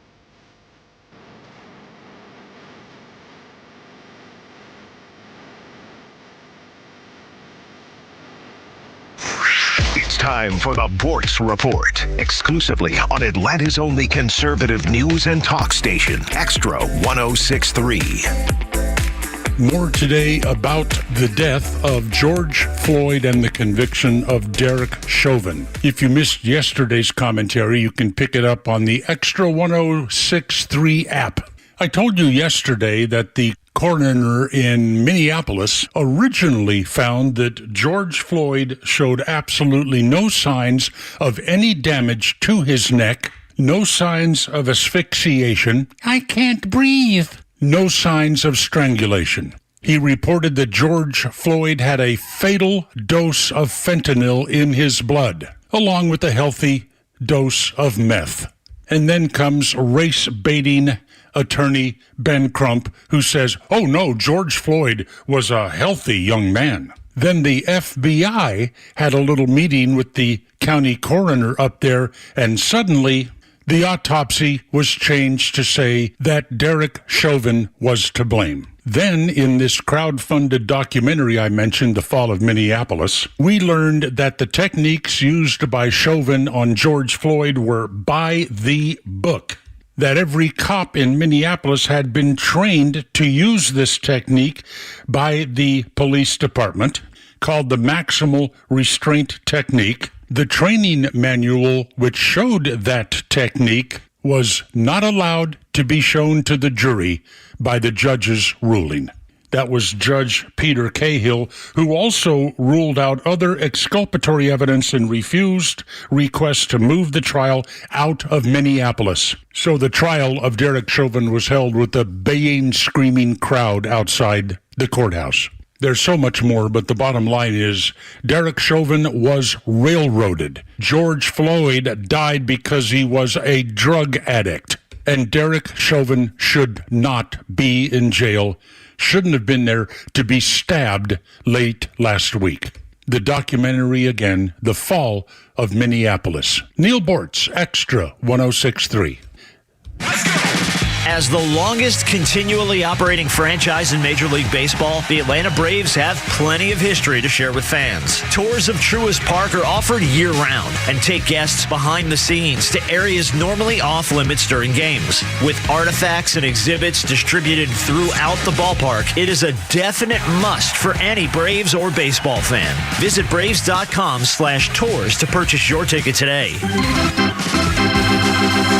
And along with exclusive tours around the ballpark, you can also host a private event at Truist Park. Corporate meetings, trade shows, team building events, birthdays, rehearsal dinners, you name it, Truist Park can host it. Their dedicated staff is sure to bring your vision to life. Whether you're looking for a large space or something more intimate for your next event, there's a venue to accommodate your needs. Visit Braves.com/events for more details. Atlanta Braves Baseball, for the A. Hey, it's Los here with Rhonda Duffy of Duffy Realty. And Rhonda, you've been saving Atlanta homeowners tens of thousands of dollars over the years on one simple premise. Why would you pay more for the exact same service? So I went to the hospital to get a CT scan done, and they have you fill out a form that says what it would be if they charged your insurance, which is an option that I have. But what it would have been was $6,800 versus $410. Now listen, I didn't get a lesser process. I still got the top machine, the doctor who read it, but that's a huge gap. But we're dealing with that with real estate commissions. Our process is not a lesser commission. We're still dealing with the same forms, the same MLSs. It's all the same. So the question is, just because you choose to pay more doesn't mean you get more. That's why Duffy Realty was built. That's why we're so successful. Money matters. So when it's time to buy or sell your next home, visit DuffyRealtyATL.com. DuffyRealtyATL.com. Step into the great outdoors with Realtree. Hi, I'm Bill Jordan, and I'm here to tell you about the incredible experiences that await you and your loved ones. Nothing brings families and friends closer than the great outdoors. At Realtree, we've dedicated ourselves to creating quality products and experiences that enhance your outdoor lifestyle. And did you know, Realtree is proudly based right here in Georgia. Our roots run deep here, just like our passion for hunting, fishing, and everything outdoors. Whether you're an experienced hunter or a novice angler, Realtree has everything you need to make your outdoor adventures a success. From an assortment of gear and apparel to expert advice and tips, we've got you covered. Visit Realtree.com to discover a world of possibilities. Whether you're planning your next hunting trip or looking for the perfect fishing spot, Realtree.com has all the information you need. Realtree helps you connect with family and friends and make memories that will last a lifetime. Realtree. Family, friends, and the outdoors. Ever since he tried the rough greens for the first time, my dog, Uno, has changed. He's a completely different dog. I hear from people all the time in the audience. I mean, hundreds and hundreds of letters have come in who have had the same experience with their dog. They've heard me talk about rough greens on the show. They get some for themselves. And as soon as they sprinkle it on the dog's food, the dog literally wolfs it down. And it's really good for them. It's not a dog food. It's just chock full of vitamins and minerals and probiotics and omega oils that you sprinkle. Your dog needs these things to be healthy. My dog was easy. From the first time he tried rough greens, Uno was in love. Some dogs take a little bit to get used to the new flavor, though. Dr. Dennis Black, the inventor of rough greens, was on the phone with me last week. He doesn't want that to be a reason for you not to try. So right now, he's got a special gift available. You can get a free bag of rough greens for your dog just to try out. All you pay is shipping. Go to roughgreens.com/Beck or call 833-GLEN-33. Put it on your dog's food and begin to watch your dog become healthier.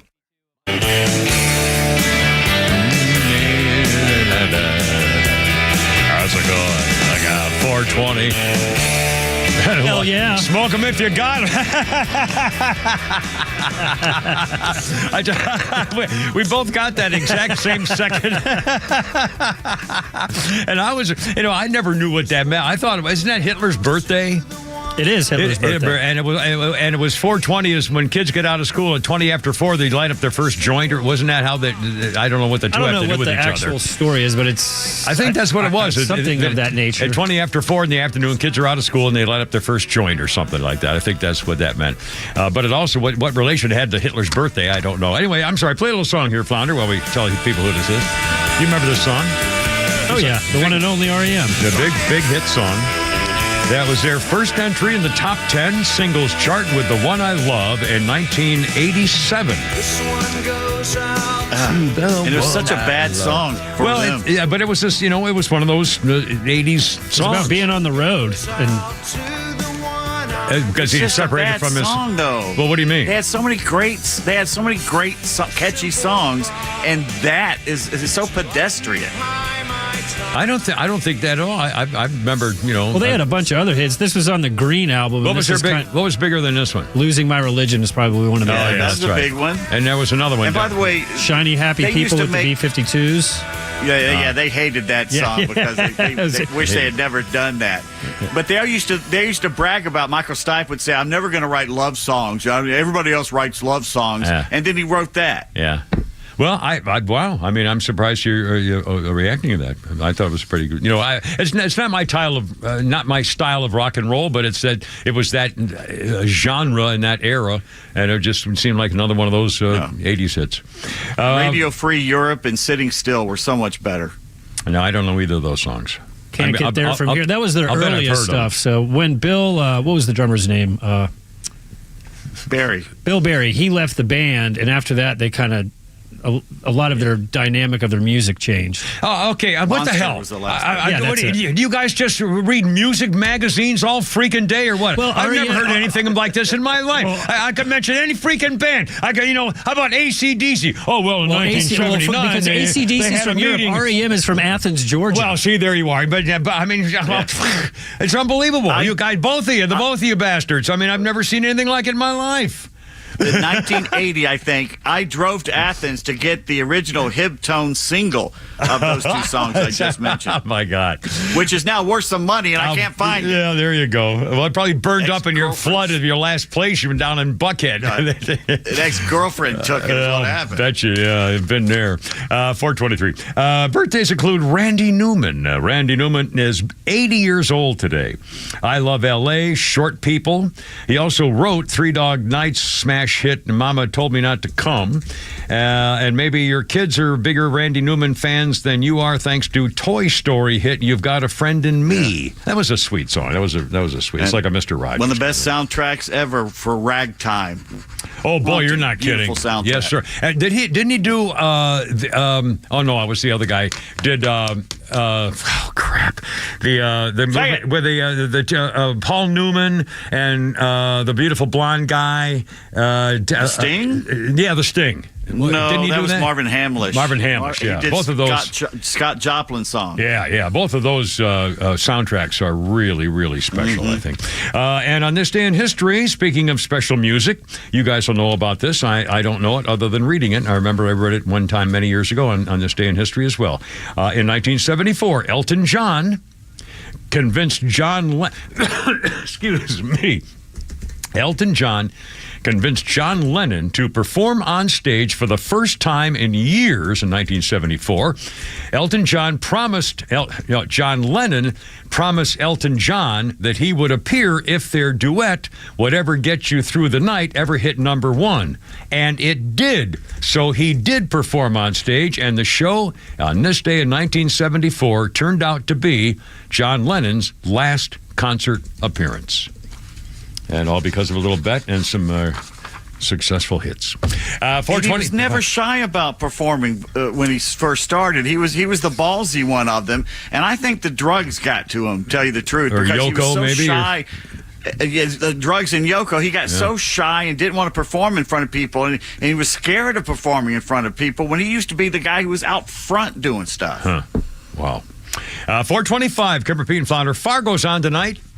And I can't wait. Again, I the first 5 minutes I watched when it was on last week, and I thought, oh, man. And I stopped watching. I just DVR'd. I taped it, DVR'd it. But, I'll go back to it later because it was so fractured and aggravating and stuff like that. This is going to be a great series. I can't wait to watch tonight. I mean, I'm very excited about watching this stupid TV show tonight. 426. All right, let's do some fun thing. Oh, I don't know whether you heard about this. President Stupid Face's education secretary was trying to be clever and had no idea how stupid he sounded, or he was just stupid. I'm going with option number 2. Miguel Cardona made a fumble speaking earlier this month at the Western Governors Association winter meeting when he pledged to make the Department of Education more accessible to state leaders. And here is the education secretary, who didn't sound very educated to me, when he made this comment. We're going to set up follow-up calls with every governor we met with to make sure we're available. As I think it was President Reagan said, we're from the government. We're here to help. Okay, now.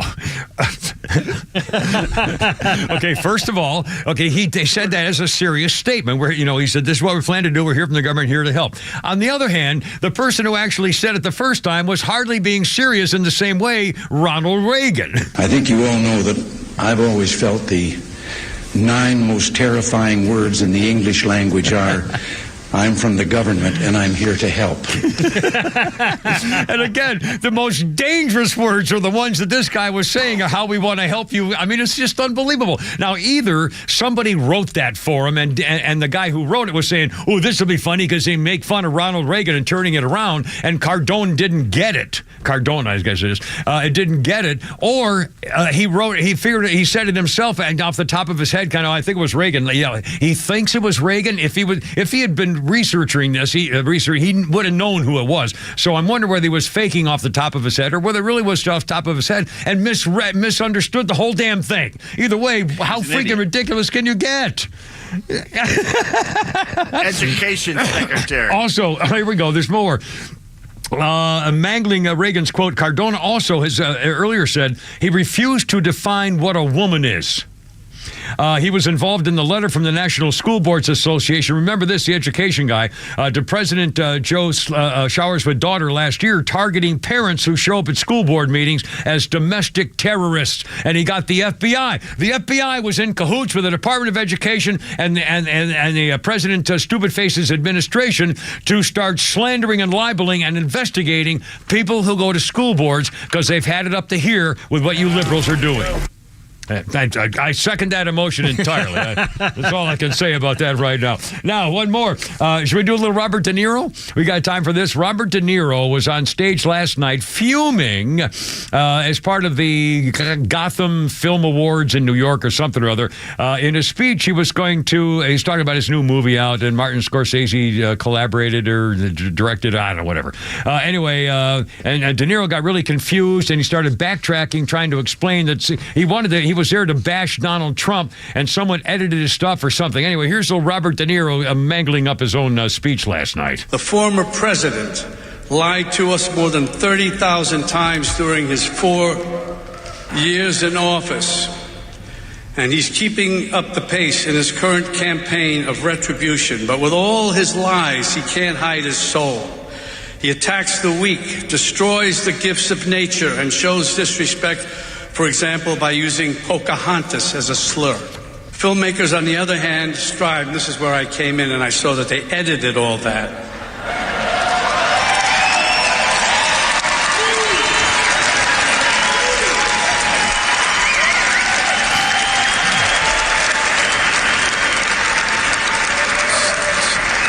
So I'm going to say these things, but to Apple and thank them and all that, Gotham, blah, blah, blah, Apple, but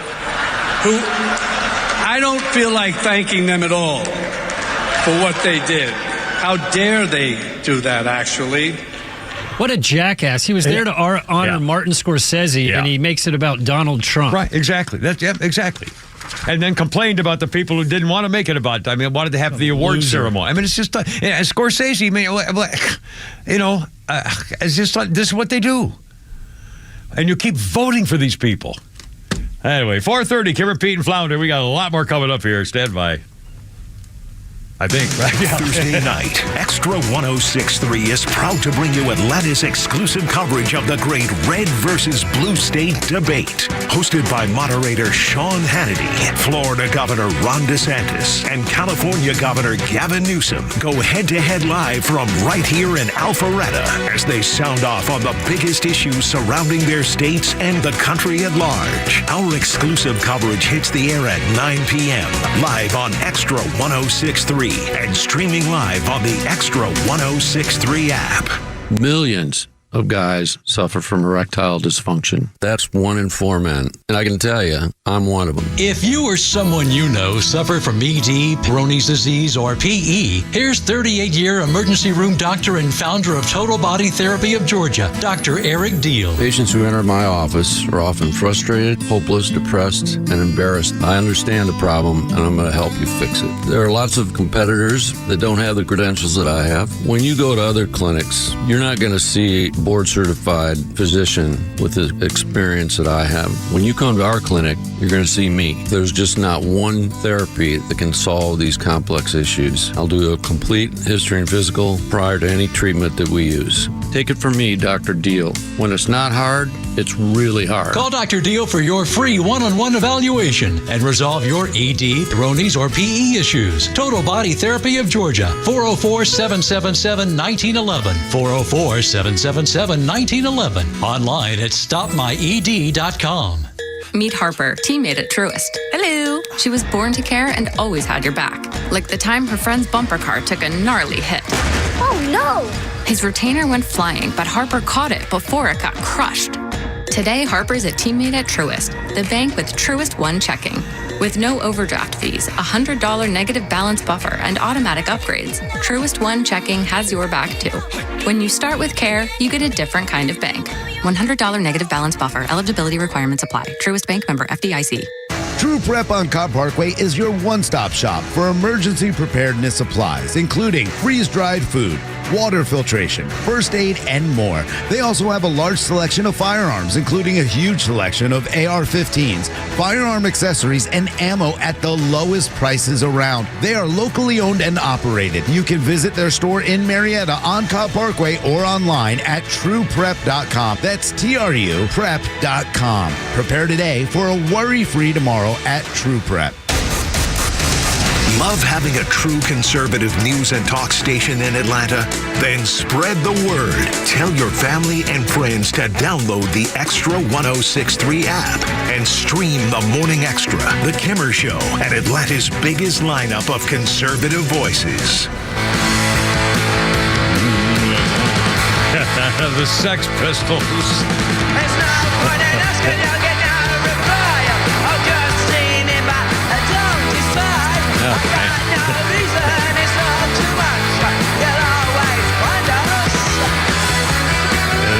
I got 7 or 8 of those words, I'm fairly sure. 1976, the Sex Pistols appeared on the BBC show Nationwide and the ITV London Weekend Show in the UK.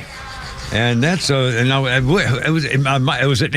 Peter NXS or somebody was the guy? Wasn't he one of the guys who murdered his girlfriend or something and went to jail and killed himself or something? I forgot the story on that. And there's some story on was the that Sex Sid Pistols. Vicious, I believe? Sid Vicious, yeah. And didn't he kill his girlfriend and then he either killed himself or or died? a drug overdose, and he waited while the cops came and then killed himself or something like that. Yeah. Wow. He killed himself later, I think, a little bit later. I think it was before he ever went to court, though, wasn't it? Anyway, I'm sorry, you were saying? Gary Oldman played him in the movie. It's a good movie. Yeah. Wow. I didn't know. What was the name of the movie? Sex Pistols, Sid Vicious? Gosh, I don't remember. Anyway. Birthdays, Paul Schaefer. Sid Loves Nancy. Oh God, that's right. I saw the title. I never saw the movie, but I remember seeing the title. Paul Schaefer, former Late Show band leader, Dave's sidekick. Paul Schaefer, 74 years old today.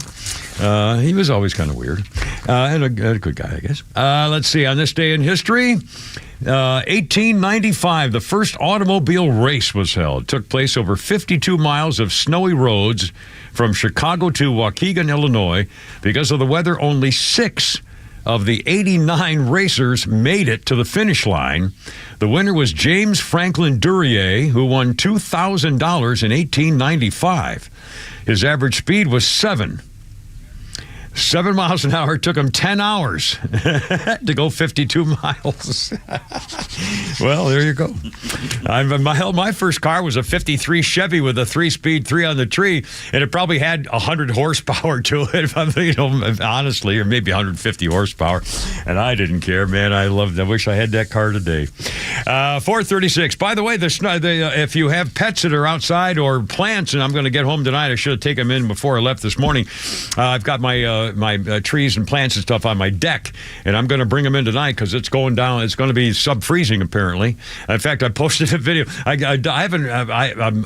sold my Harley Copsicle many years ago but I did get almost 7% of what I paid for it. So that was really good. But I still have my chopper, but I got about 7% back on my investment on that customized Your police business acumen just astounding. Police Harley Davidson with a custom Jim's 120 super motor on it, Eagle, Screaming Eagle. Yeah, I got almost 7% back. And I had my chopper, my $72,000 chopper that I had custom made for me, has been dead for now like 5 years now. So it's in the garage. It's basically a paperweight. Anyway, but I still have my clothes. I've got chaps, all stuff. And today I wore my motorcycle jacket to work. First time I'd put that on in years. And I loved that jacket. And I actually brought gloves because when I leave here, and last night when I left here tonight, by the time I got to the parking lot, I was shivering. I mean, again, it was cold. It was, and because it came in so quickly, I didn't have time to get adjusting to the colder weather. It just bam. And honestly, I sat in the car like I did the last time it happened and just shivered for 5 or 6 minutes. And so today I brought gloves. I put it on Facebook, and I don't put it on Rumble, but I put it on YouTube, I think, of the video of me in my black leather motorcycle jacket and a pair of gloves just to leave here to get to the parking lot tonight because it's going to be so cold.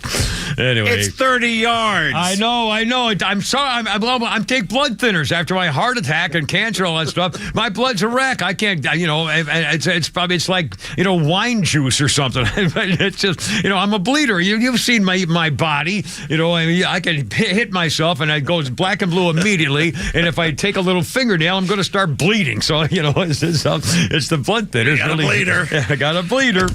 Oh, mercy. It's true. What they say. 438. Oh, before we're going to do some newsy stuff here.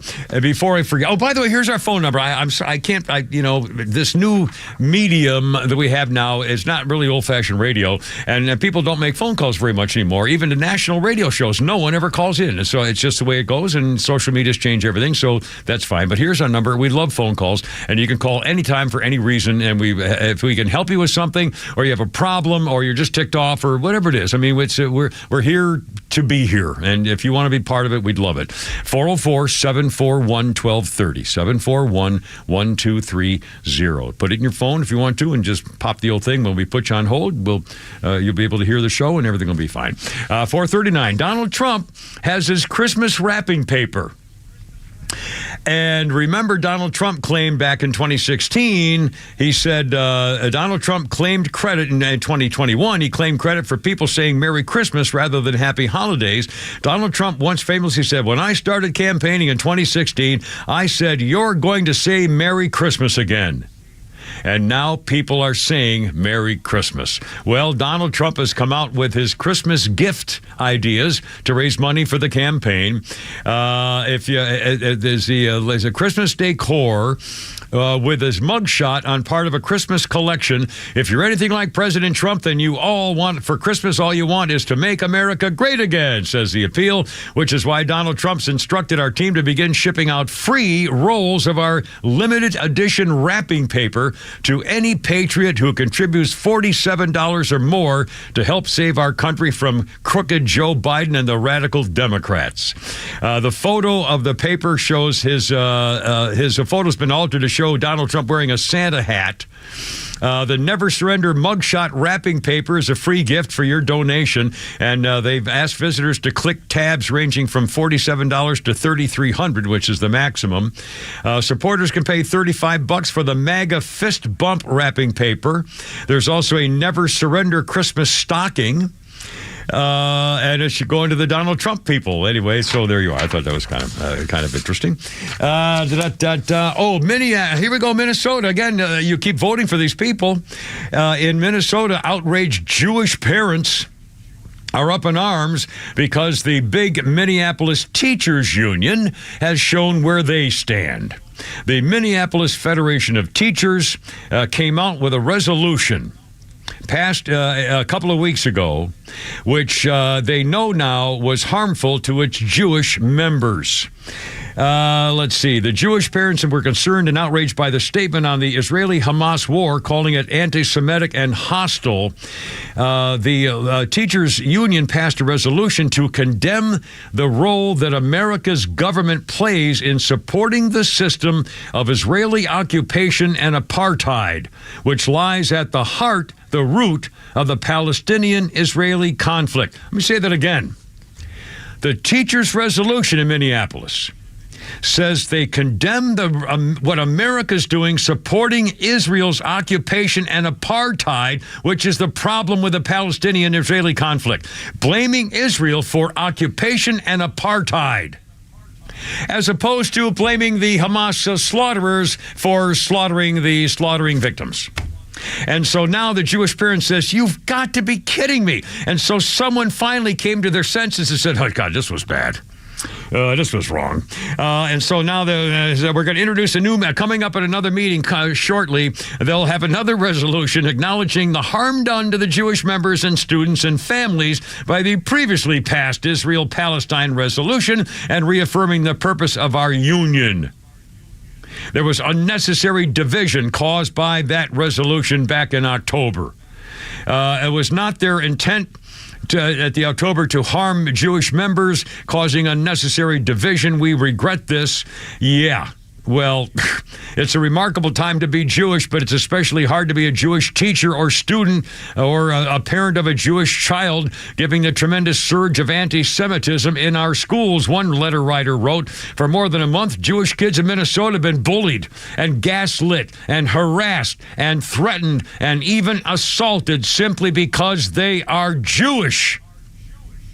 The union resolution is anti-Semitic and hostile to our children and our staff and puts our larger community at further risk because of their Jewish identity. That's Minneapolis.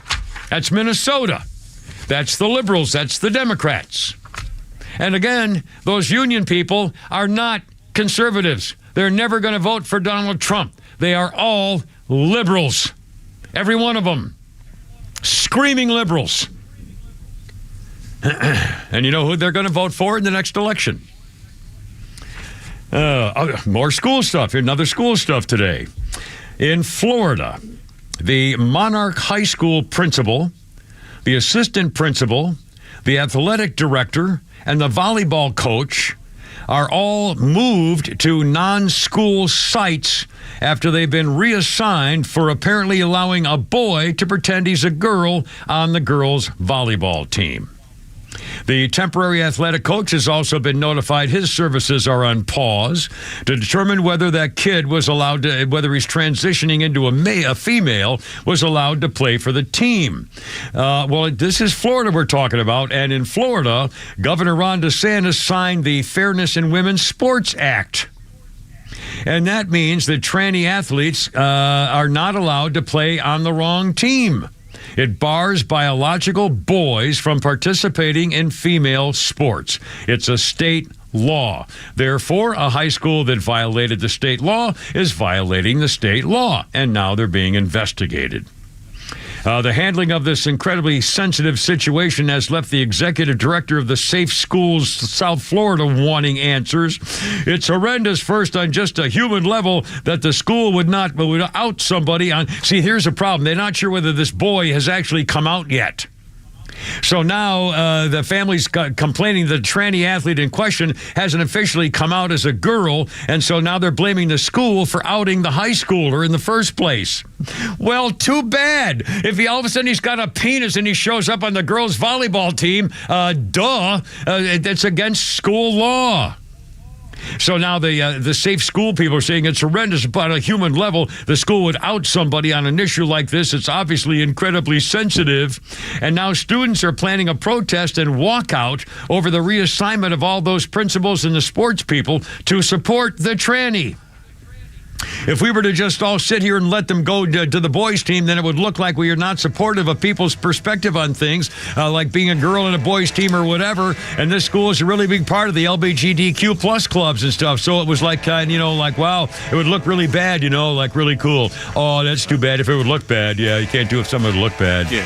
Tell those kids to shut up and get back in class. Exactly. God, how about grow up? Not everything is a thing, and you don't have the right to never be offended. My God. 446. Is that a phone call? Coming up with a Kimmer Pete and Flounder. I'm loving it. Look out.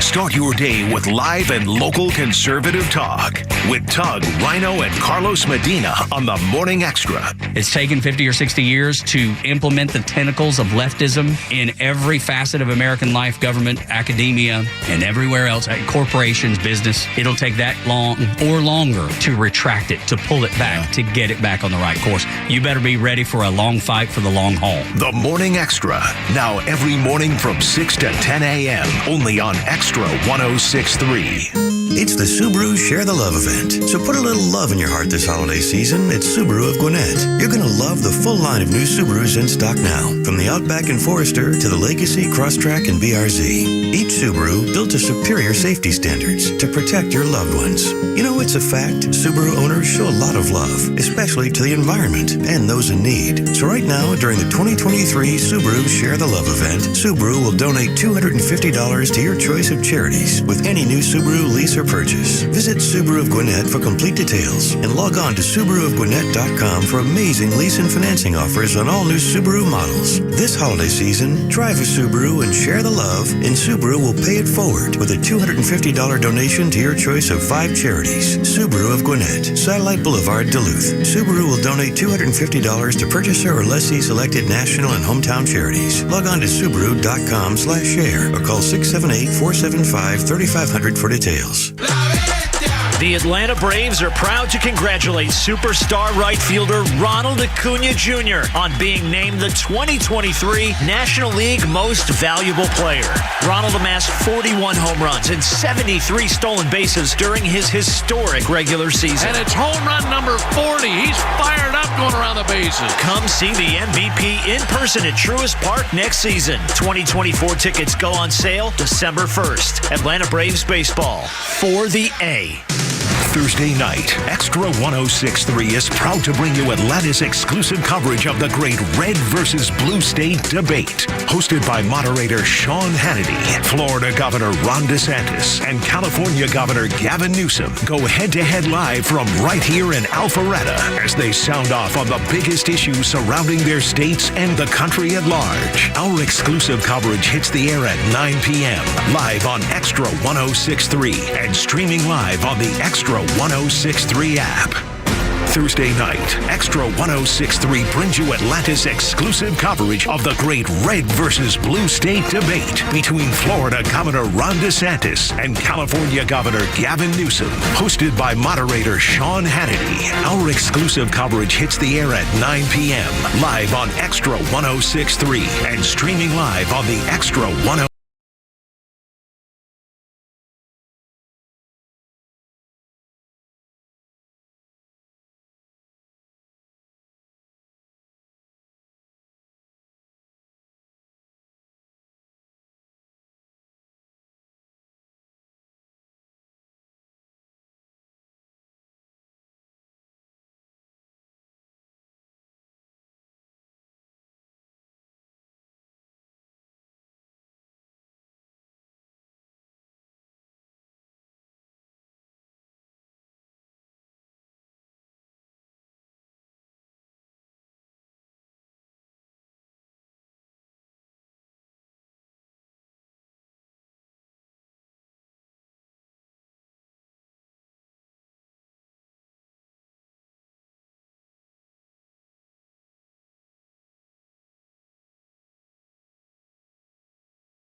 Our birthday list includes Judd Nelson. He was John Bender in The Breakfast Club. I never liked his acting. He always seemed like a cold, kind of a nasty personality. He may be a wonderful guy. Judd Nelson is 64, part of The Breakfast Club boys. And on this day in history, it's been 13 years, 2010, Leslie Nielsen died from pneumonia. He was 84 years old, star of Airplane and Naked Gun.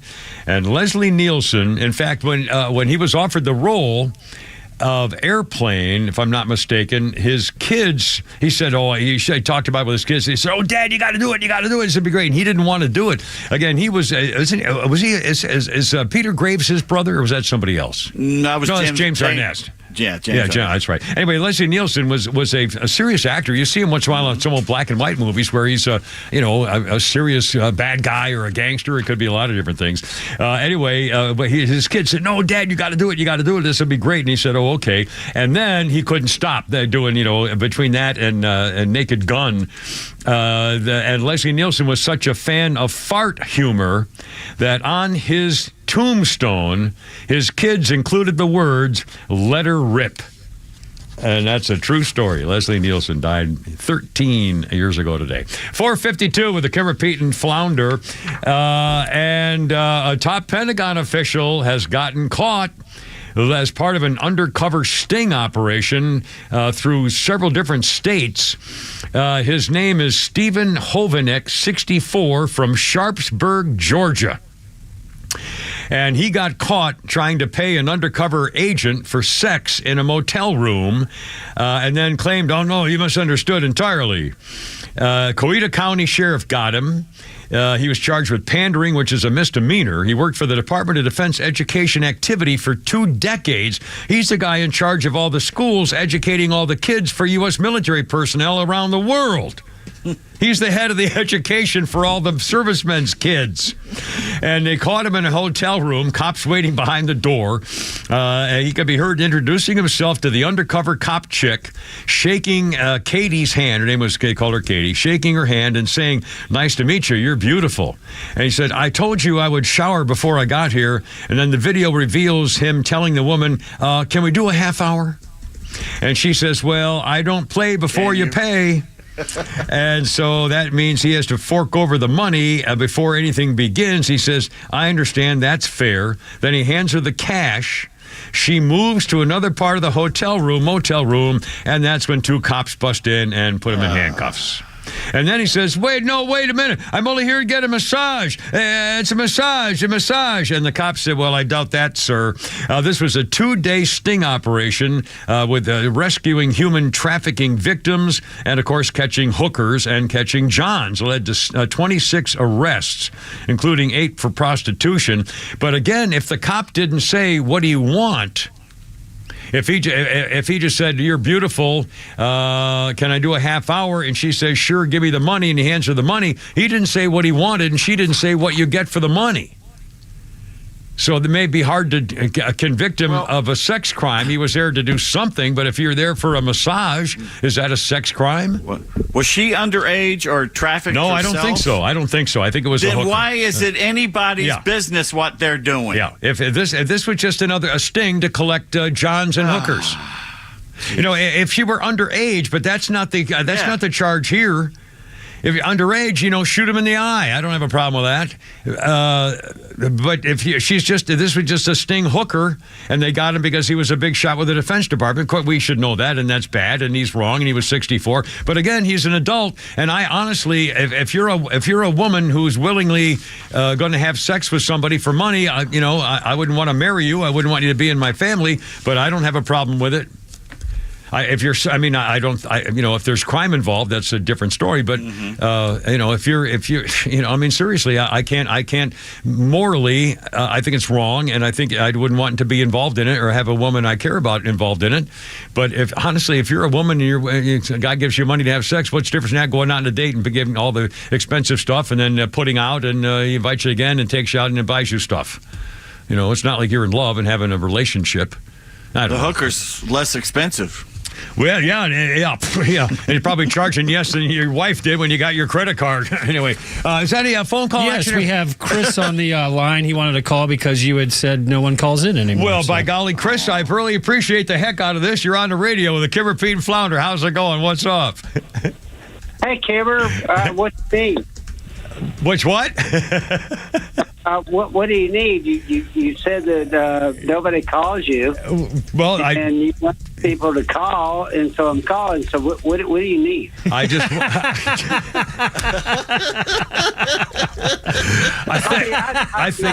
I'm open for anything. Well, anything. What you need? Well, we were just talking about that. I've been listening to you since you first got on the air in Atlanta.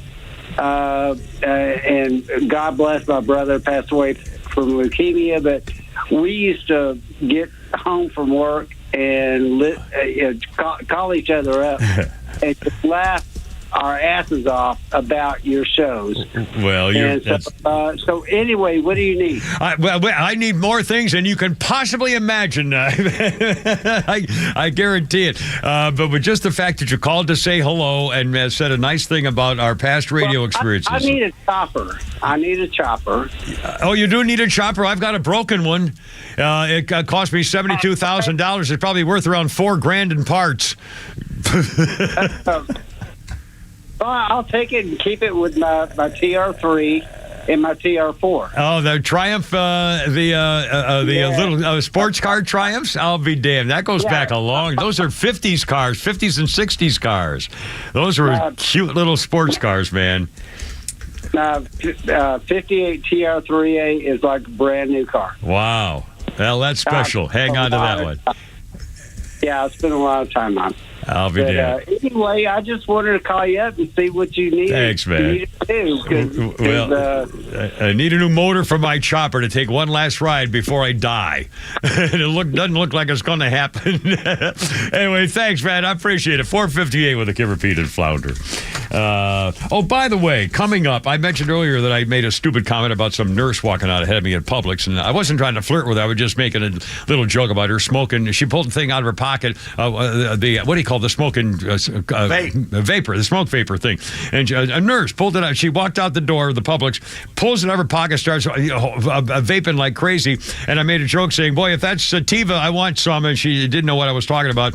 Well, now, because you guys used to make fun of me a lot when I go into Publix, and I've admitted it before, if there's a beautiful lady walking around wearing very little clothing because they know how hot they look, I will definitely notice her, and I will probably go up on the wrong aisle and come back up the other side so I can pretend to be shopping and notice her once again. So there. And I will definitely watch to see what cashier register she goes to so that I can watch her longer while she's waiting in line to check out. Creepy. Well, I don't stare at her, and she doesn't know it. It's just I'm another shopper, and I'm in the store. I have a right to look at a girl. And now, by the way, I and guys like me are being praised on social media by the millions. That's coming up. Also, Holy Crap at Sports and more Flounders funnies and more sweet stuff about Rosalyn, too, at 5 o'clock with the Kimmer, Pete, and Flounder.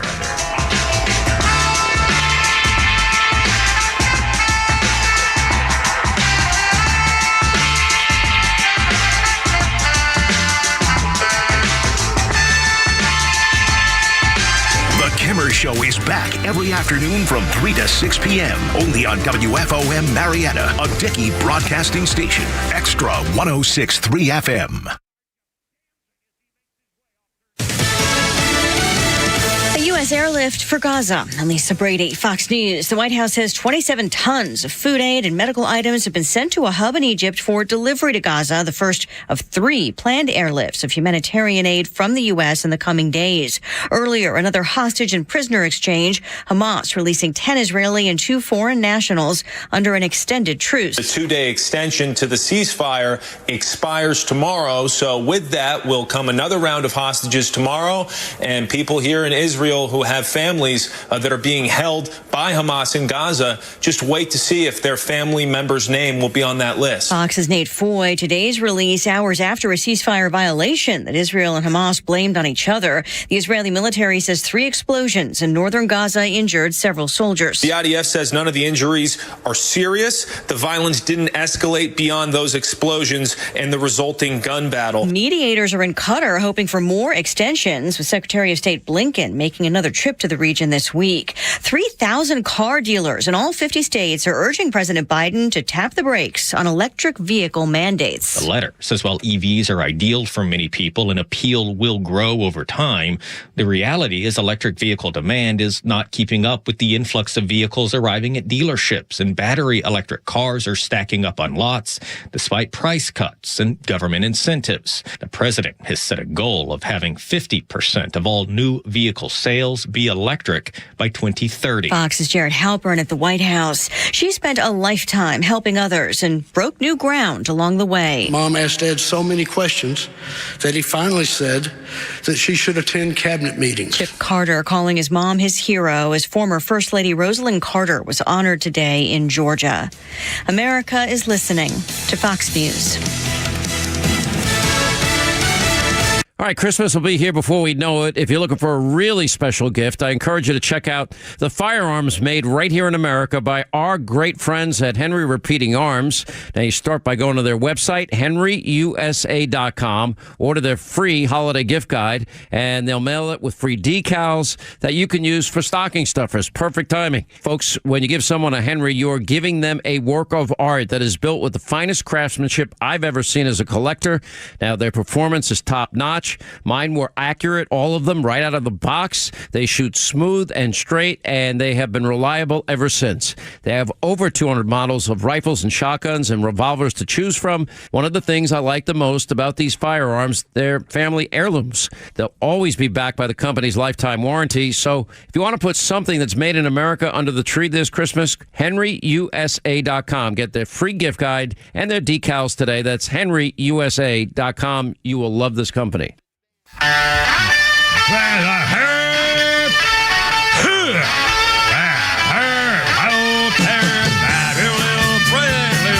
Let's get it together, ladies. Left shoulder, right a bug. Ready on your dog. Target.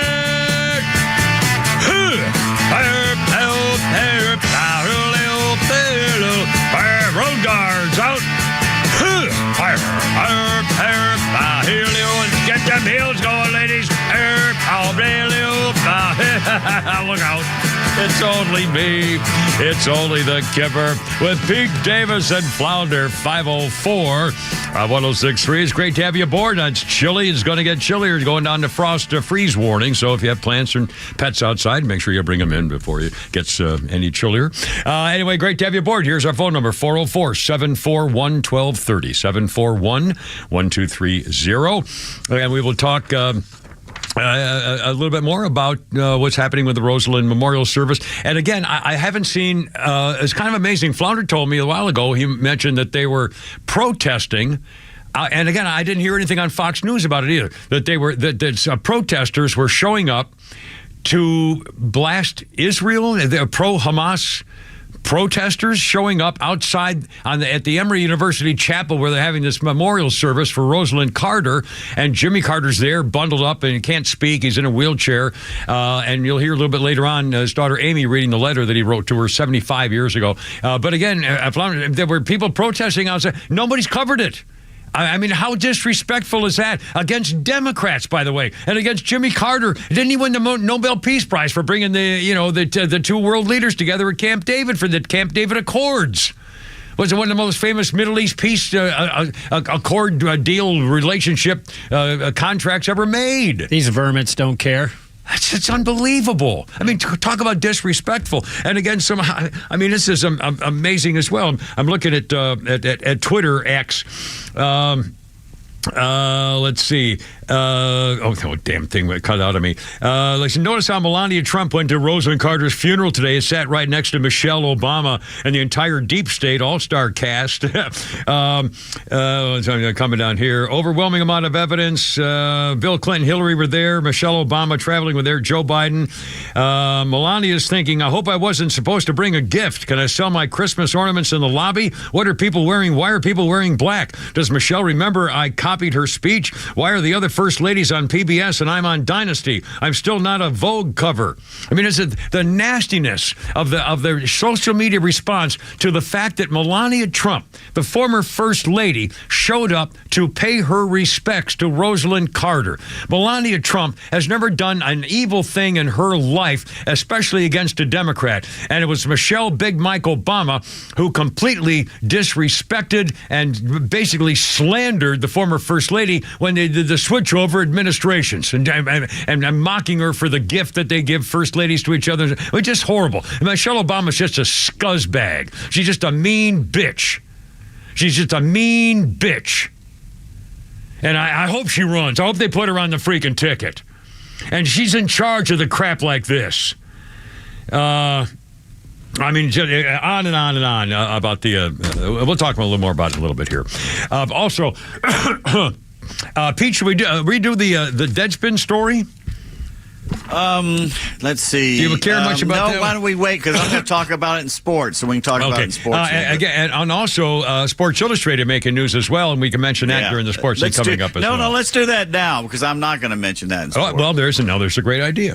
All right, here's the deal. Every day, literally every day, popping up on my phone, and I'm sure yours too, and if you look at the news as we do, is many, many different stories every day popping up of AI. And what it means, what the latest thing is. I just brought in two New Yorker magazines yesterday when Pete was here, and one of them is just almost all AI stories. I mean, it's just everywhere. Well, here's another one, and this is showing how scary this is going to be on a non-dangerous level. Sports Illustrated accused now of fabricating authors using fake bios and AI-generated photos, publishing articles attributed to fake author profiles. A report from a group called Futurism featured screenshots from the Sports Illustrated website that show fabricated author profiles and pictures that appear to be linking back to a website that sells AI-generated headshots. Duh. A clue. Yeah, wow. The crime is solved. What source says of the outlet of fake authors? Man, that's a lot. I was like, what are they? This is ridiculous. This person does not exist. And another source is saying the content itself was at least partially generated using AI technology. Absolutely AI generated, no matter how much they say it's not. Sports Illustrated, again, this was in their Sports Illustrated publications. Sports Illustrated later published a statement saying it was horrified by the report and demanded transparency from the Arena Group, which is their parent company of Sports Illustrated. Now, the workers of the Sports Illustrated union are saying we're horrified by this, and we published that they published AI-generated content with fabricated bylines and profiles. If these true practices happen, it violates everything we believe in about journalism. We deplore being associated with something so disrespectful to our readers. We want to be very clear. What's described does not represent the hardworking journalists who make up SI Union. We held ourselves to the highest standard. Well, I doubt that. But, at least they're taking the right stand. Well, they're lying. They're leftist advocates, but at least they're taking a stand against the issue philosophically and morally. They've learned that, there's another third party. It's time to blame somebody else. Advon Commerce. Advon Commerce is a company that has writers using a pen or pseudonym in certain articles to protect their privacy. And so now, I don't know about any of this, honestly. This, They better not be lying is what's going on here. And the writers have to do this now, which is what they're doing to stop this from happening. Because once it become regular and the companies are getting away with it, they'll be out of jobs. And these stories are so badly written by the humans, I can't imagine how bad they are written by the robots. And they got to be worse. But if they're lying about this, Sports Illustrated is lying about this, they're going to be in a heap of trouble. And not only, especially if they're lying about making up the content. I mean, if they're just making up stories and it's laziness. We saw this with Charissa Thompson. It's entitlement and laziness. They're not being taught how to do journalism correctly in the schools anymore. They're not taught to be objective. They're not even taught how to write. I read these stories all the time on the places like Deadspin and other places. These people can't write. Yeah. Not to mention, it's false advertising, isn't it? Well, yeah. The magazine's supposed to be delivering you the news in sports, and to go to a place and buy a fake human head and put it on there like that's the fake human who wrote it. That's even beyond the pale. Yeah, Max Headroom or something going on. Max Headroom's actually can write and was funny. Yeah, that's right. Oh, mercy. 511 with a Kimmer, Pete, and Flounder. Let's see. A couple of the newsy things. They've made another hostage release. And Hamas has now, which is nice. And Hamas, however, has now pulled a fast one involving a 10-month-old Israeli boy who's the youngest hostage captured by Hamas. He and his family are hostages. And now the Hamas murdering, killing slaughterers, the Democrats in Hamas, have now decided to move them to another Hamas prison. And the reason is they moved this 10-month-old baby and the family to the Khan Yunis area of the Palestinian factions. Khan Yunis is where the family's being held because Khan Yunis is going to be targeted next by Israeli attacks once the ceasefire expires. And so because the Hamas slaughtering killers know that they're going to be targeting Khan Yunis next, they move the 10-month-old baby and the family there so that therefore will be human shields. It's a means of extending the truce. It's also nothing new in the Muslim area because the Ottoman Empire used to invade the former Yugoslav republics, Bosnia, Serbia, go in there every year, kidnap the Christian babies and take them back to Istanbul and turn them into the Janissaries, who were their first wave of attackers. They turned them into Muslims and trained them to be the best warriors. So when they invaded again in that part of Europe, the Balkans, the poor Balkan families had to see their kidnapped sons come back at them. Yeah. Good Lord. Honestly, I can't believe that God just goes, okay, that's it. Okay, it just ain't no lightning bolts by the hundreds of thousands. I mean, seriously. Honestly, God, I wonder if, no disrespect intended, but, God's up there going, oh, you son of a bitch, that's just enough. Okay, that's just too much right now. Bam, bam, bam. And just showing, zing, wang. Kablam. And I hope I'm one of the guys flying out of my car going up into the air. Yeah, that'll happen. That'll be ripe. I was a Marine. I get to guard Heaven's Gate. Come on. Yeah, oh boy. All right, 513. Pete Davis is standing by. Look out. Here we go.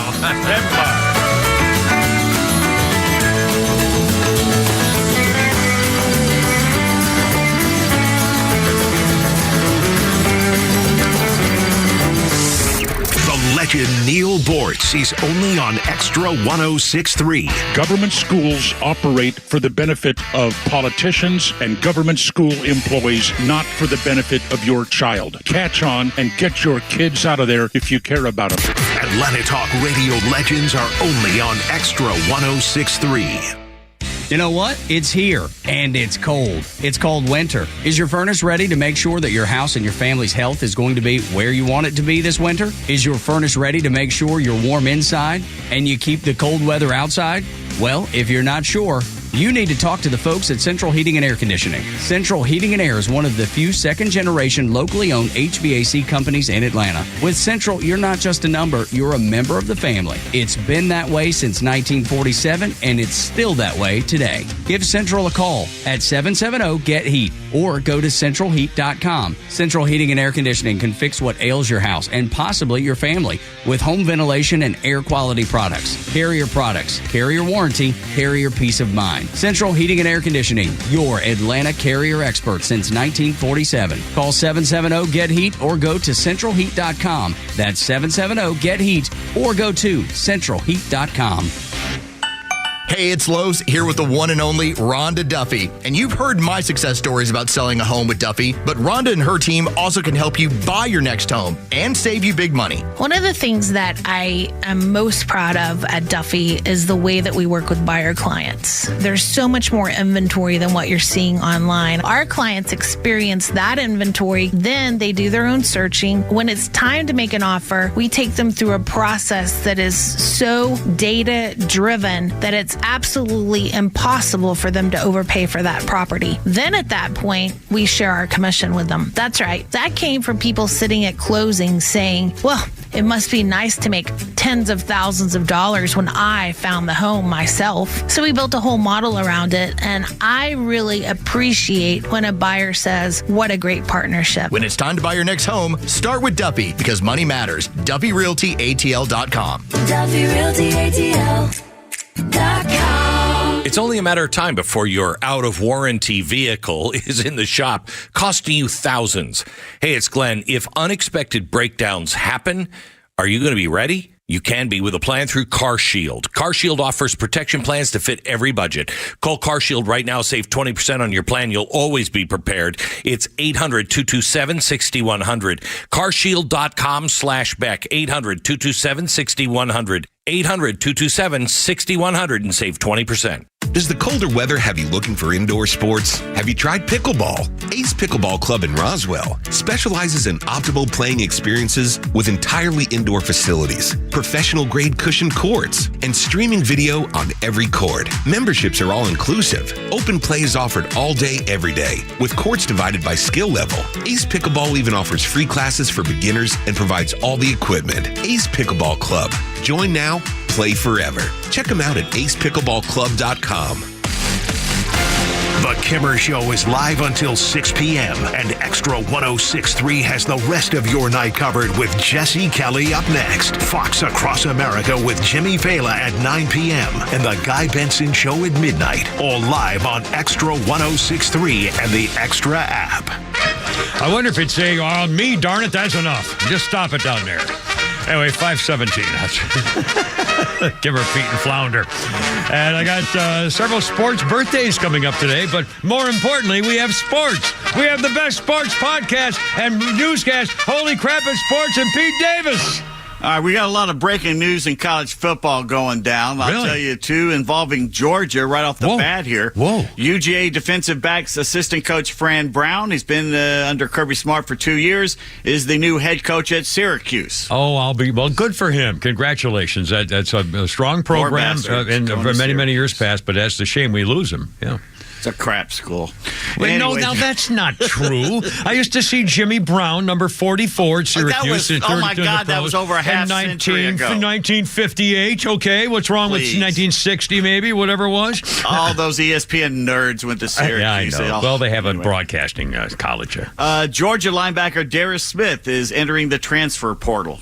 So there's another Georgia guy gone. Mm-hmm. By the way, the last 8 college football playoff national championship games have had something in common. What is that, Kimmer? The last 8? Let's see, Joe. The last 8. Maybe something like the last possession wins the game? No, not really. They've all had a high school quarterback from the state of Georgia as a starter. Oh, no kidding. Really?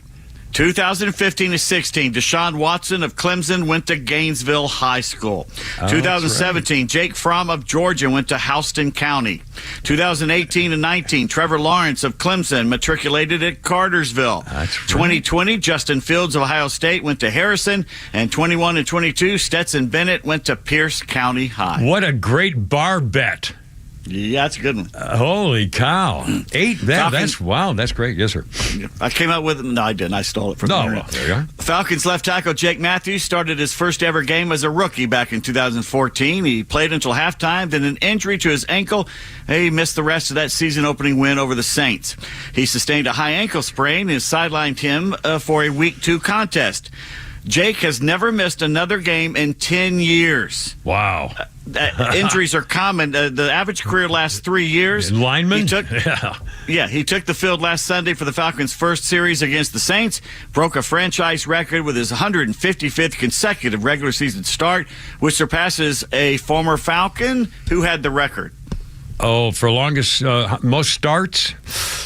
Oh, man. Novus, Tommy Novus. No, not really. Matt Ryan.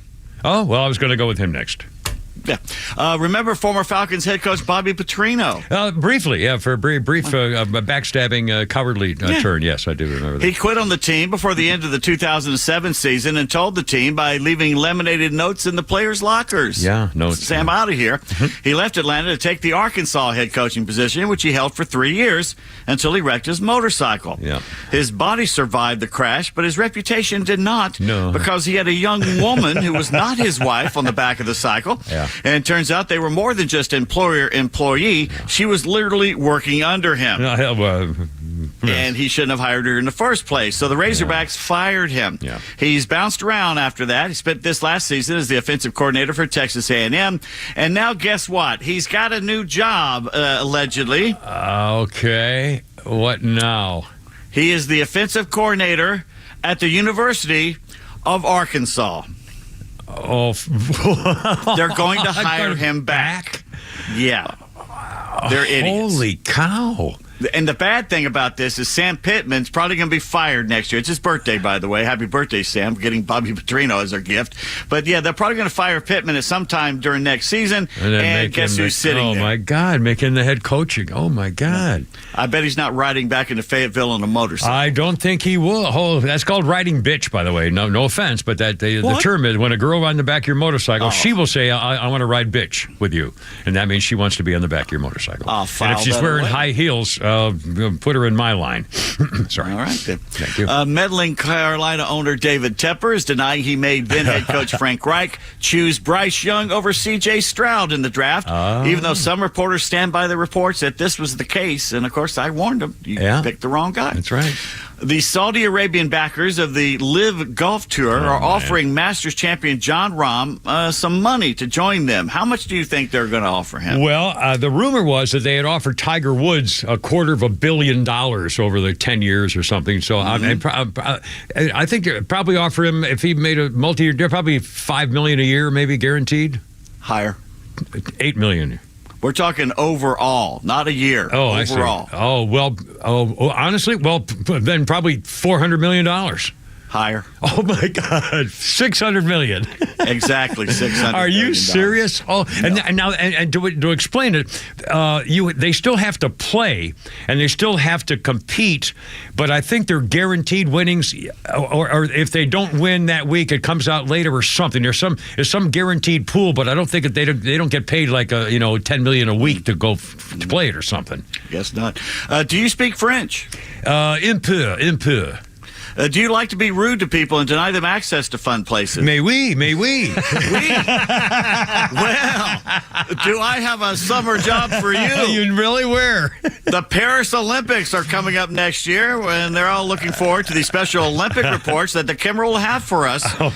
Something he's famous for and does every fourth Olympics, it seems. Oh.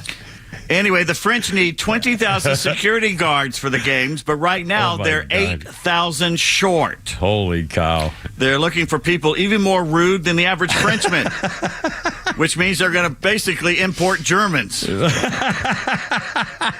Which they've done before, unwantingly. Yeah, but anyway. Without really.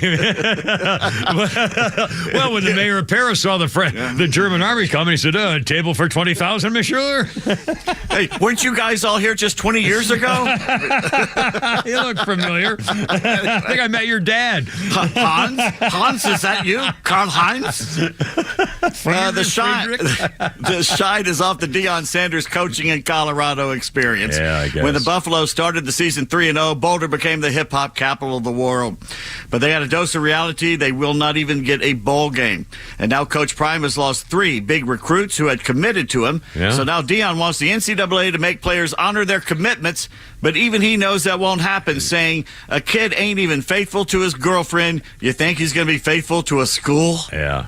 Yeah. He's got the 65th rated recruiting class for 2024. Well, he kind of brought it. You know, when he started, I remember saying to you and out loud, I've never been this impressed with Deion Sanders for the entire time when he was Neon Deion, until he's come out with all these. You know, respect your people, respect your company, respect your. I mean, he cracked down, and then all of a sudden he started getting success, and then all of a sudden all hell broke loose, and his players started getting a little whoopsity doopsity or something, and I think full of themselves. And instead of cracking down on them for that part of it, I think that's what happened, and people don't want to be part of it. I could say I wouldn't want my kid to go there right now, and maybe in a year he'll get this straightened out. But it's too topsy turvy right now. Too much something going on.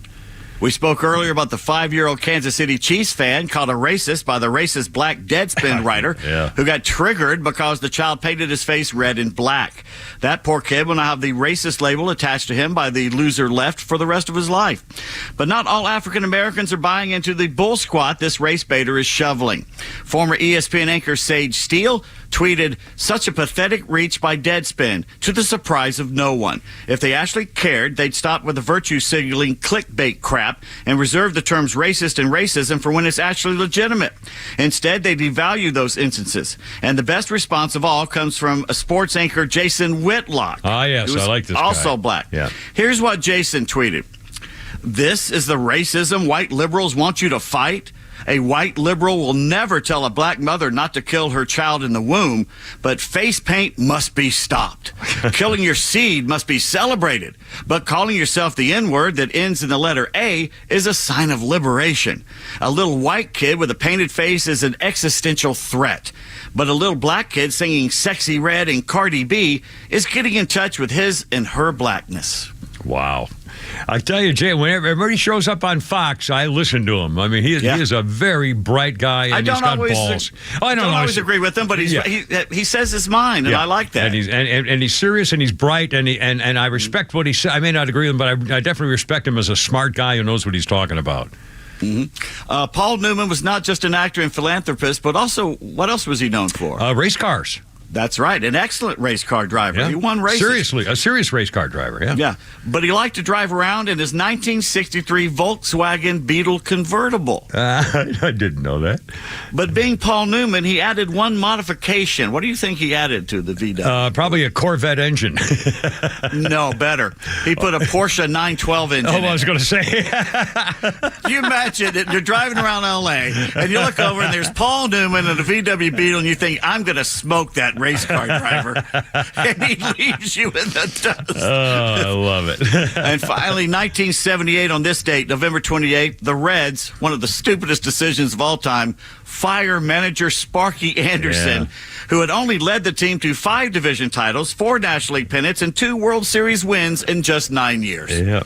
What was the thing for that? I don't remember what. Oh, they just thought that players weren't going to let. It was the end of the big red machine before they got the second iteration of it, and they basically thought, well, 9 years is too long for one guy in one place. So what does he do? He goes with the Tigers and wins another World Series in '84. Exactly. Again, I have a baseball somewhere with his signature on, and his signature is George Anderson. He doesn't sign his name Sparky. His name is George. And it's and that's interesting. How he signs it. Johnny Bench didn't have a lot of respect for him at first. He kind of mouthed off to him and ignored him a little bit, and I think they kind of grew to respect each other later. Oh, I didn't know that. Cool. Are you done? Pause. Yes, I am done. All right, well, I have 3 birthdays, if you don't mind, or maybe it's history things. Oh yeah, history stuff. 1929, Ernie Nevers of the St. Louis Cardinals. Nope. Chicago Cardinals. Oh, well, it says here St. Louis Cardinals back in 1929, but you could be right. Becomes the first pro football player to score 6 touchdowns in one game. 1977, Sports Illustrated cover story, with, I assume the real one, introducing college basketball's secret weapon. 1977, Larry Bird. And 1989, that little Romanian hottie Nadia, come on, love me, baby, Nietzsche, arrives in New York after escaping her homeland through Hungary. Wow. Anyway, Ford, that's coming up on 5:30 with the Kipper, Pete, and Flounder, and you're going to hear a little bit from the Rosalyn Memorial Service and some more fun stuff, including why you can look at women. It's okay if you don't, say something stupid like I do. 4:30, look out, here we go.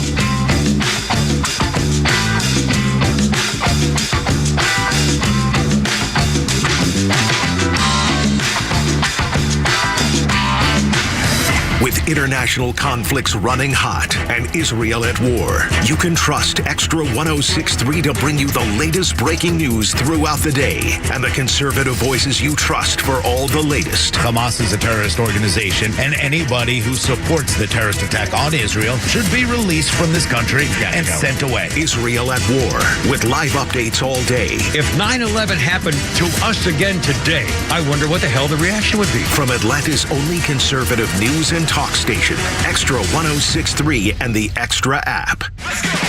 As the longest continually operating franchise in Major League Baseball, the Atlanta Braves have plenty of history to share with fans. Tours of Truist Park are offered year-round and take guests behind the scenes to normally off-limits during games. With artifacts and exhibits distributed throughout the ballpark, it is a definite must for any Braves or baseball fan. Visit Braves.com/tours to purchase your ticket today.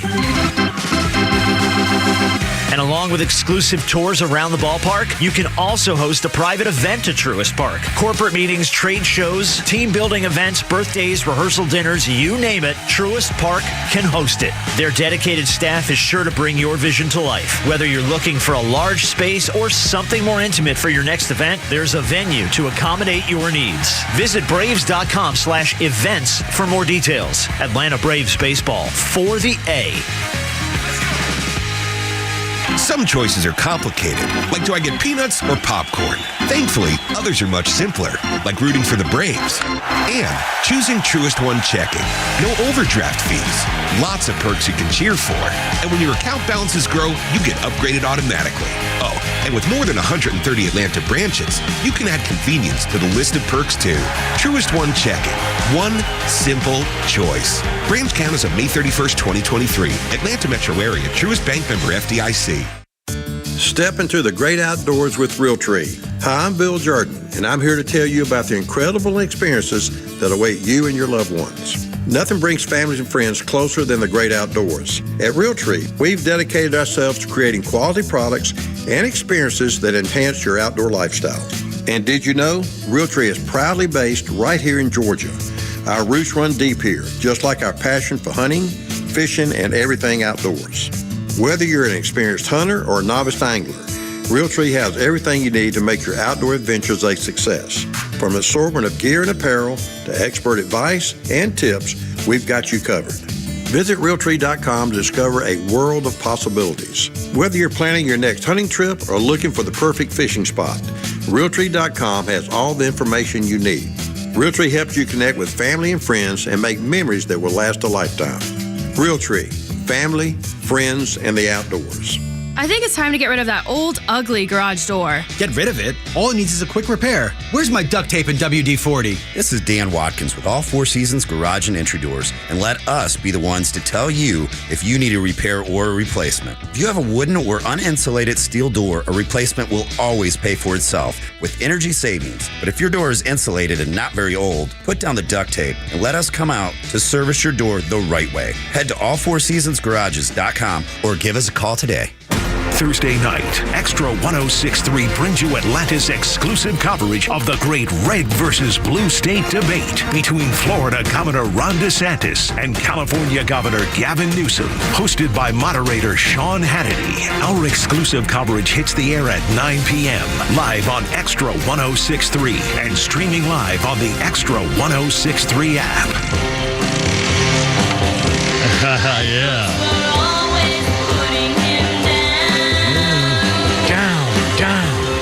They said he came from the wrong side of town.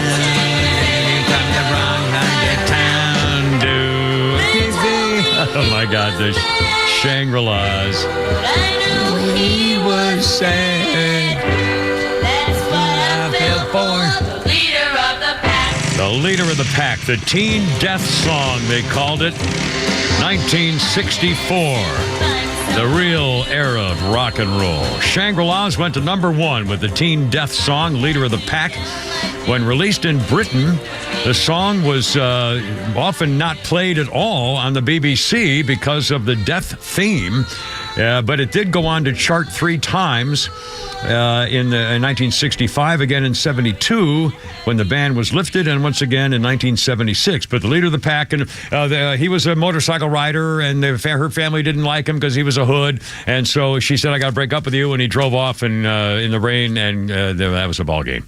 And it was, and believe me, this was I lived through this. This was to guys like me who at that age just wanted a motorcycle. In fact, I bought my first motorcycle the next year, 1965. Anyway, it was a heroic, sad, and right death to the end kind of a tribute. It was really scary that teenagers were looking at this as really a cool macho way to go kind of deal. It was a death cult. I know, yeah, it was weird, very strange, but it really. And there were tell Laura I love her. She goes back to the car and railroad track hits the car. There was a lot of them like that, and it was a serious thing. Oh, by the way, I've got a bunch of history and birthdays, but first, we got a real treat here, Pete. You mentioned the Paul Newman thing, and you told the story of Paul Newman, who had a 1963, I think you said, Volkswagen Beetle, and I think you said convertible, and he put a Porsche engine in it, and would therefore, well, guess what? We have a guy named Daryl on the line right now. Daryl, who's got a story with a Kimmer, Pete, and Flounder to make our Tuesday. Daryl, you're on the radio. Tell us your story, my friend. Hey, what's up, Kim? I love the show, man. Thank you. Hey, Pete, you told my story. I was at Fort Huachuca, Arizona from 86 through 89. We used to ride our bikes through the desert to L.A. to hang out with the freaks for the weekend. I'm sitting at a red light. I look over. There's a 63 Volkswagen and a gentleman with rose-colored sunglasses on. And I thought, hell, that's Paul Newman. And I looked twice. And he looked at me, and when the light turned green, he turned that thing loose and left that red light like he was on fire. So I just thought it was amazing that you told my story. Now, did you try to race him, or did you ever catch up to him, or what happened?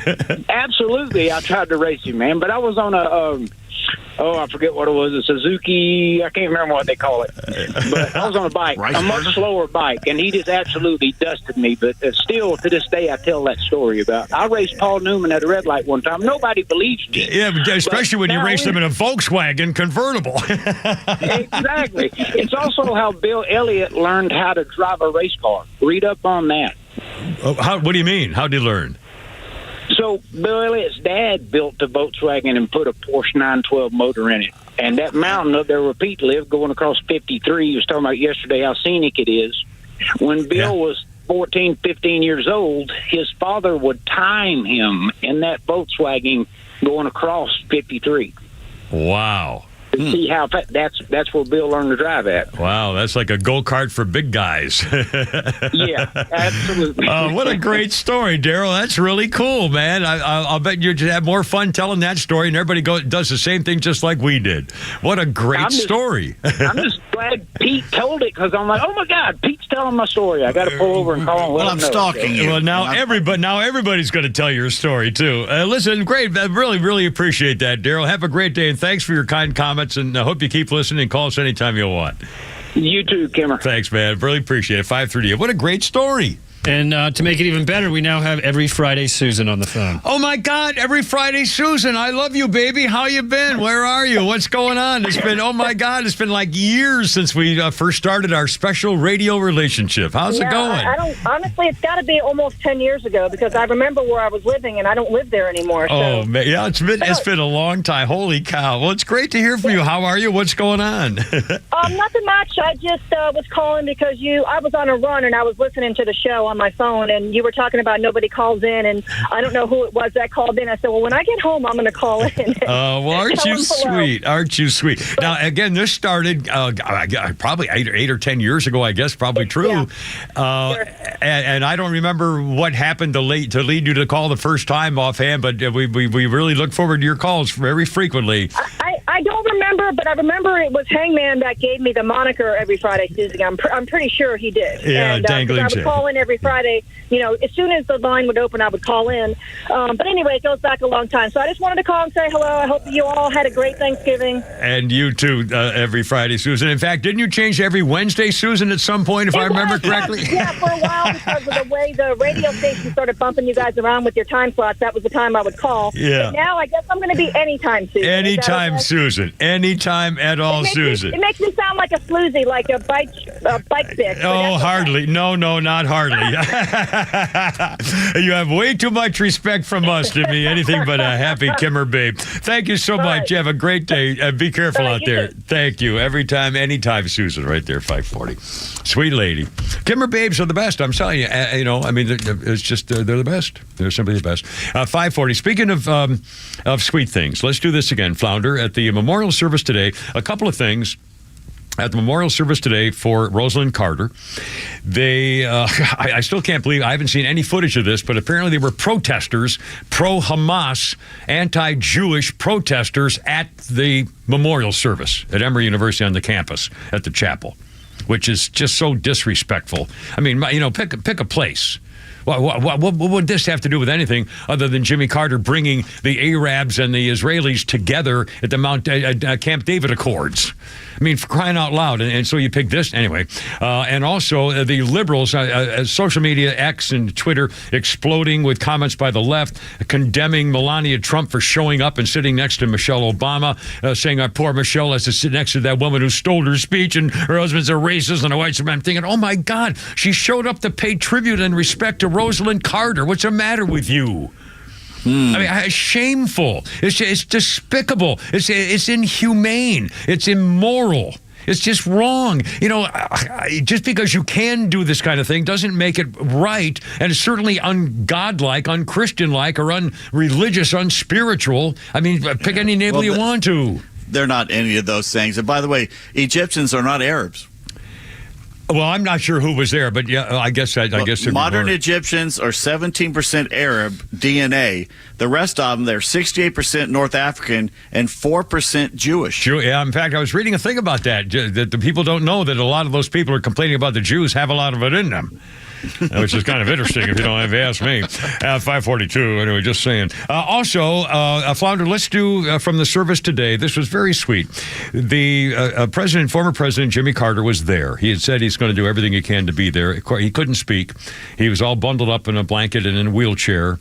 And so instead of him speaking, one of the sweetest things I've heard and thought about in a very long time was his daughter, Amy, who took to the pulpit in the service today and told this very sweet story. My mom spent most of her life in love with my dad. Their partnership and love story was a defining feature of her life. Because he isn't able to speak to you today, I am going to share some of his words about loving and missing her. This is from a letter he wrote 75 years ago while he was serving in the Navy. My darling, every time I have ever been away from you, I have been thrilled when I returned to discover just how wonderful you are. While I'm away, I try to convince myself that you really are not, could not be, as sweet and beautiful as I remember. But when I see you, I fall in love with you all over again. Does that seem strange to you? It doesn't to me. Goodbye, darling. Until tomorrow. Jimmy. Wow. Garth Brooks played the guitar while Trisha Yearwood sang. And again, Pete mentioned that she sang Imagine by John Lennon. Imagine if there's no heaven, which is sort of strange for a funeral memorial type service. In a church? In a church, yeah. But again, I mean, the point was different. I'm sure nobody probably complained. But still, and again, it's so shameful on social media. They're just, picking everything they can to just be negative and mean and nasty instead of saying, oh my God, maybe her death brings people together for a minute and to say something nice and have a good feeling about something that's precious and treasured and, the passing of a loved one. I mean, my God, what the hell? What's the matter with these freaking people? Talk about passage of time. I haven't seen Amy Carter since she was a kid in the White House. And I remember I talked about to stay away from the children in the White House. And now seeing her as an older woman, a grandmother probably herself at this point, wow, that's kind of a shock. Yeah. And in fact, when I heard Chip Carter, I remember Chip Carter as a kid. And all of a sudden, he sounded like a grandfather. I mean, again, which is, well, so am I. So, I mean, this is all proof. It's just amazing. But you're old. I am old. Amy Carter still. She can't be that young. I mean, she's got to be in her 60s, right? I would think. I wonder if it's. I don't see her. We'll figure it out here. Anyway, she's got to be. Anyway, and by the way, I said that he wrote that letter when they were dating when he was in the Navy. They may have been married back then when he was in the Navy. I think they may have been married. 56. 56. She's they were 56. married for 77 years. So they were married when he was still serving in the Navy too, as I was married when I was in the Marines. Anyway, now if Marines wanted you to have a life, they'd give you one. All right, look out, 5:45 already. We got stuff here. A Black Lives Matter guy loves Donald Trump and also making fun of the more Biden administration stuff, and we'll figure out some funny. And if Flounder's funny, I'll bet you. Right here, coming up with the Kemper Payton Flounder right here.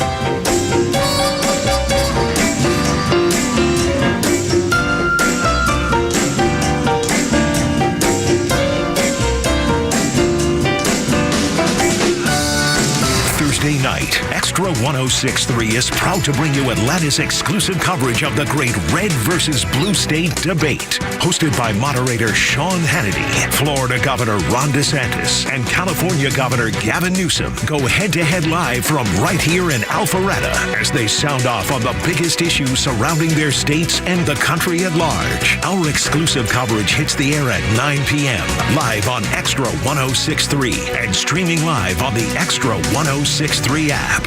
Millions of guys suffer from erectile dysfunction. That's 1 in 4 men. And I can tell you, I'm one of them. If you or someone you know suffer from ED, Peyronie's disease, or PE, here's 38-year emergency room doctor and founder of Total Body Therapy of Georgia, Dr. Eric Deal. Patients who enter my office are often frustrated, hopeless, depressed, and embarrassed. I understand the problem, and I'm going to help you fix it. There are lots of competitors that don't have the credentials that I have. When you go to other clinics, you're not going to see a board-certified physician with the experience that I have. When you come to our clinic, you're going to see me. There's just not one therapy that can solve these complex issues. I'll do a complete history and physical prior to any treatment that we use. Take it from me, Dr. Deal. When it's not hard, it's really hard. Call Dr. Deal for your free one-on-one evaluation and resolve your ED, Peyronie's, or PE issues. Total Body Therapy of Georgia, 404-777-1911, 404-777-1911, online at stopmyed.com.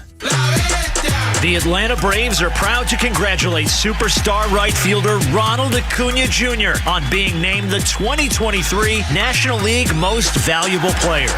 Ronald amassed 41 home runs and 73 stolen bases during his historic regular season. And it's home run number 40. He's fired up going around the bases. Come see the MVP in person at Truist Park next season. 2024 tickets go on sale December 1st. Atlanta Braves Baseball for the A. Brace yourself for the ultimate holiday deal with Consumer Cellular. Snag an incredible 50% off the Iris Flip when you buy before December 17th, making it only $34.50. The Iris Flip is all the phone and camera you need with a user-friendly design, the perfect flip phone companion. Plus, you'll get nationwide coverage and always free activation. Score 50% off when you use promo code RADIO50. Head over to consumercellular.com and use promo code RADIO50 during checkout to score this deal. For the latest coverage of Israel at war, keep it right here on Extra 106.3 for Fox News updates at the top of every hour and the conservative voices you trust bringing you the latest. We'll give them up. You stop the bombing. No. We're going to continue the bombing until you give them up. To negotiate in any shape, form, or fashion would show vulnerability. They're negotiating from fear. And stream our coverage anytime on the Extra 106.3 app. What do you got here, Flounder? This is generic stuff, just the Black Crowes. Black Crowes, excellent. Hey, little girl kind of thing gonna have Yeah, I took that one out so we wouldn't get in trouble. Every time I got thrown out of the band for missing the lyrics every time. It's a long story. It's only the Kimmer, Pete, and Flounder. How you doing? 5:49 on the clock. And a birthday list includes S.E. Patha Merkerson, the girl from Anita Van Buren on Law & Order, and Sharon Goodwin on Chicago Med. Miss Merkerson is 71 years old today. Let's see what else we got here. Also, a couple of historical things. 1995, Democratic hero of sleaze and the true rapist who puts our President Diddler to shame, Bill Clinton, ends the federally mandated 55-mile-an-hour speed limit. It began in 1974 to save energy during the oil embargo, and that's when we got all those little teeny little crap cars coming over here. 1994, Jeffrey Dahmer meets the devil with a huge headache. The serial killer cannibal was cleaning toilets in prison when other inmates attacked and beat the crap out of him to his death. Let's see. This year, 2010, WikiLeaks on this day, 2010. I have a screaming headache. I just took 9 Advil for some reason. All of a sudden, because I was screaming earlier, and when I did my screaming like that because of those stupid people, it went right to my head. So I guess I have to learn a lesson. In 2010, WikiLeaks released 250,000 classified documents sent by U.S. embassies. And remember how much turmoil that caused when they were releasing secrets and calling people names and all kinds of stuff. Anyway, let's see. I mentioned a story earlier, and here we get. Okay, here's the story. Social media. An influencer named Barbara Gambolessa has amassed 3 million followers on TikTok, reposted stuff on Twitter X. It shows a man looking at a beautiful woman and not harassing her. And that apparently is something of a key. Here's the deal.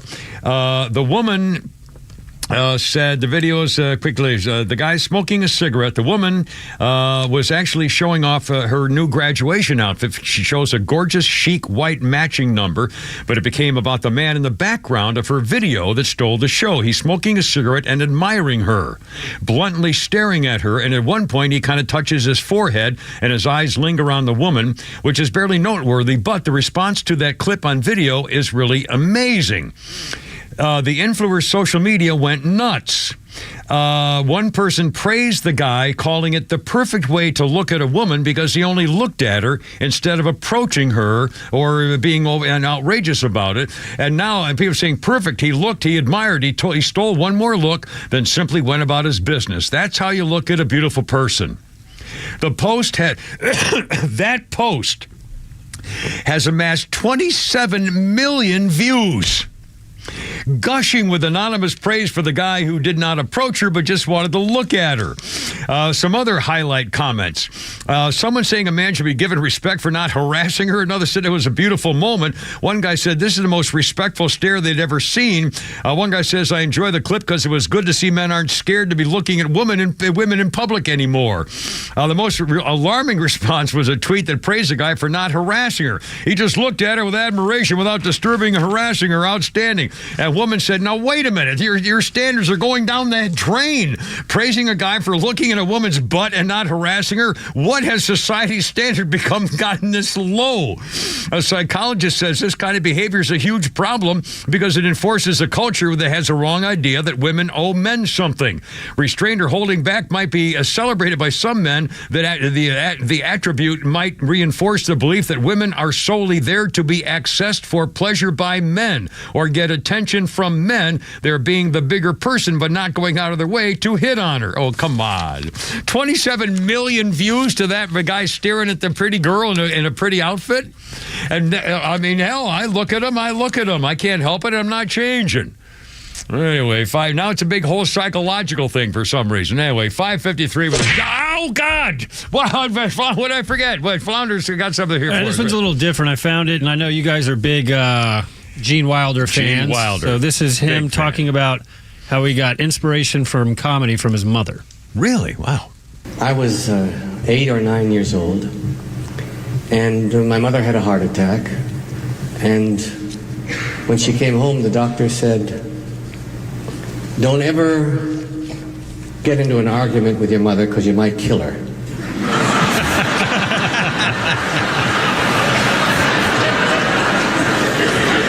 Just a little And pressure. The second thing he said was, try to make her laugh. I had never consciously tried to make anyone laugh in my life. But I did from then on, and I knew I was a success when she peed in her pants.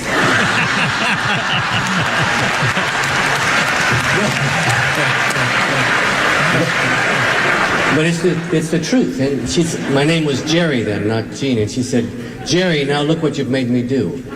Now, I know this is a roundabout way, but it was the beginning of creativity for me. The story of Gene Wilder. Wow. And if Young Frankenstein isn't one of the greatest movies ever made, then I sure don't know what I'm talking about. And was he in Blazing? No, who's in Blazing? No, that was... my mind's gone. Yes, he was in Blazing Saddles. Yeah, of course. The gunfighter, yeah. Yes. Yeah, absolutely. In fact, I've got Young Frankenstein on my DVR and Blazing Saddles on my, and by God, I think I may watch parts of both of them tonight, just for fun of it. What a great actor! And of course, I never did see the full thing of the Chocolate Factory guy. I never really saw that movie for some reason. Willy Wonka? Yeah, they're coming out with a new Willy Wonka. I read who's in this one because he's dead now. Gene Wilder, Timothy Chalamet. No, I don't know that guy. I've probably seen his face, but 5:55. Holy cow, we're almost on time. Boy, where do you want? You could go a lot of different directions here, boys. You want to hear the Black Lives Matter guy endorsing Donald Trump, or?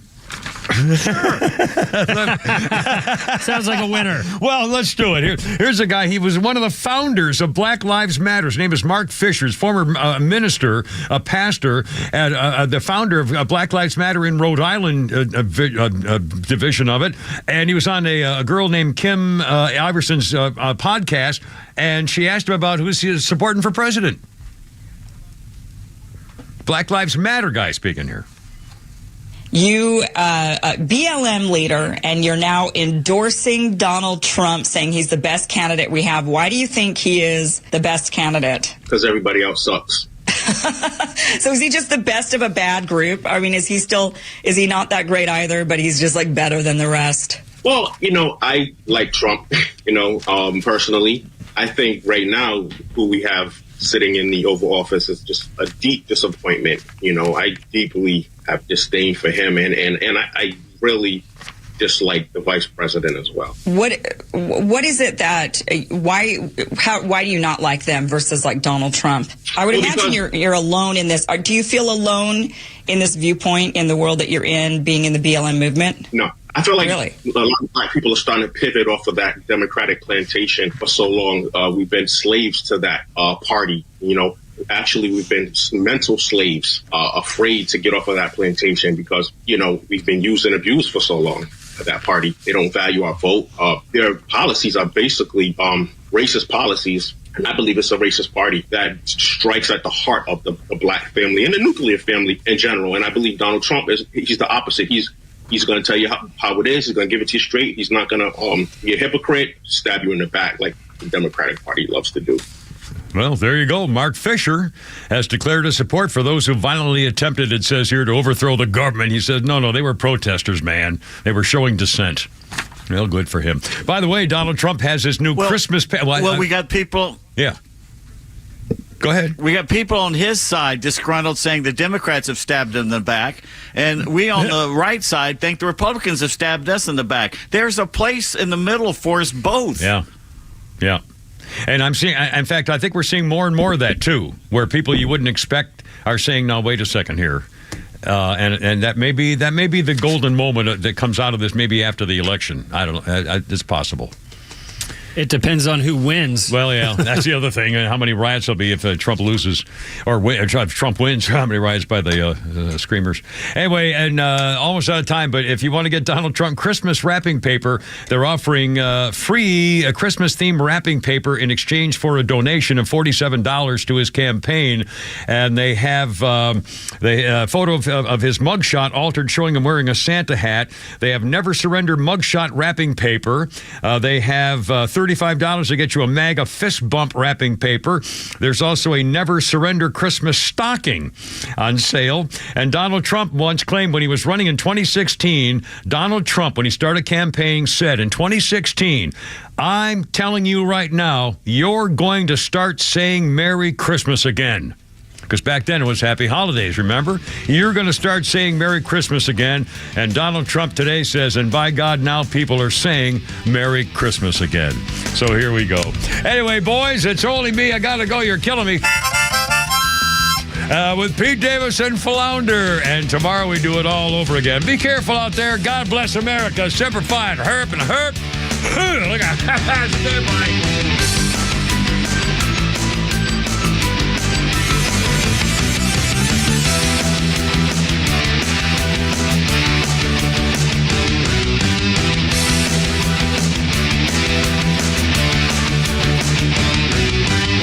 Start your day the right way with Tug, Rhino, and Los on the Morning Extra. Every morning from 6 to 10 a.m. on WFOM Marietta Extra 106.3. Another swap. I'm Lisa Lacera, Fox News. For the fifth consecutive day, Hamas has freed some of the hostages taken from Israel during the October 7th attack. 12 hostages who spent 53 days in Hamas captivity are back in Israel tonight. Just happened in the past couple hours. Many of them at Sheba Medical Center receiving treatment and, most importantly, reuniting with their families. As part of this deal, Israel released 30 Palestinian prisoners. As what we're learning about the group of hostages released today, it includes 10 Israeli women, 2 foreign workers. This is now the 5th consecutive prisoner hostage exchange as the current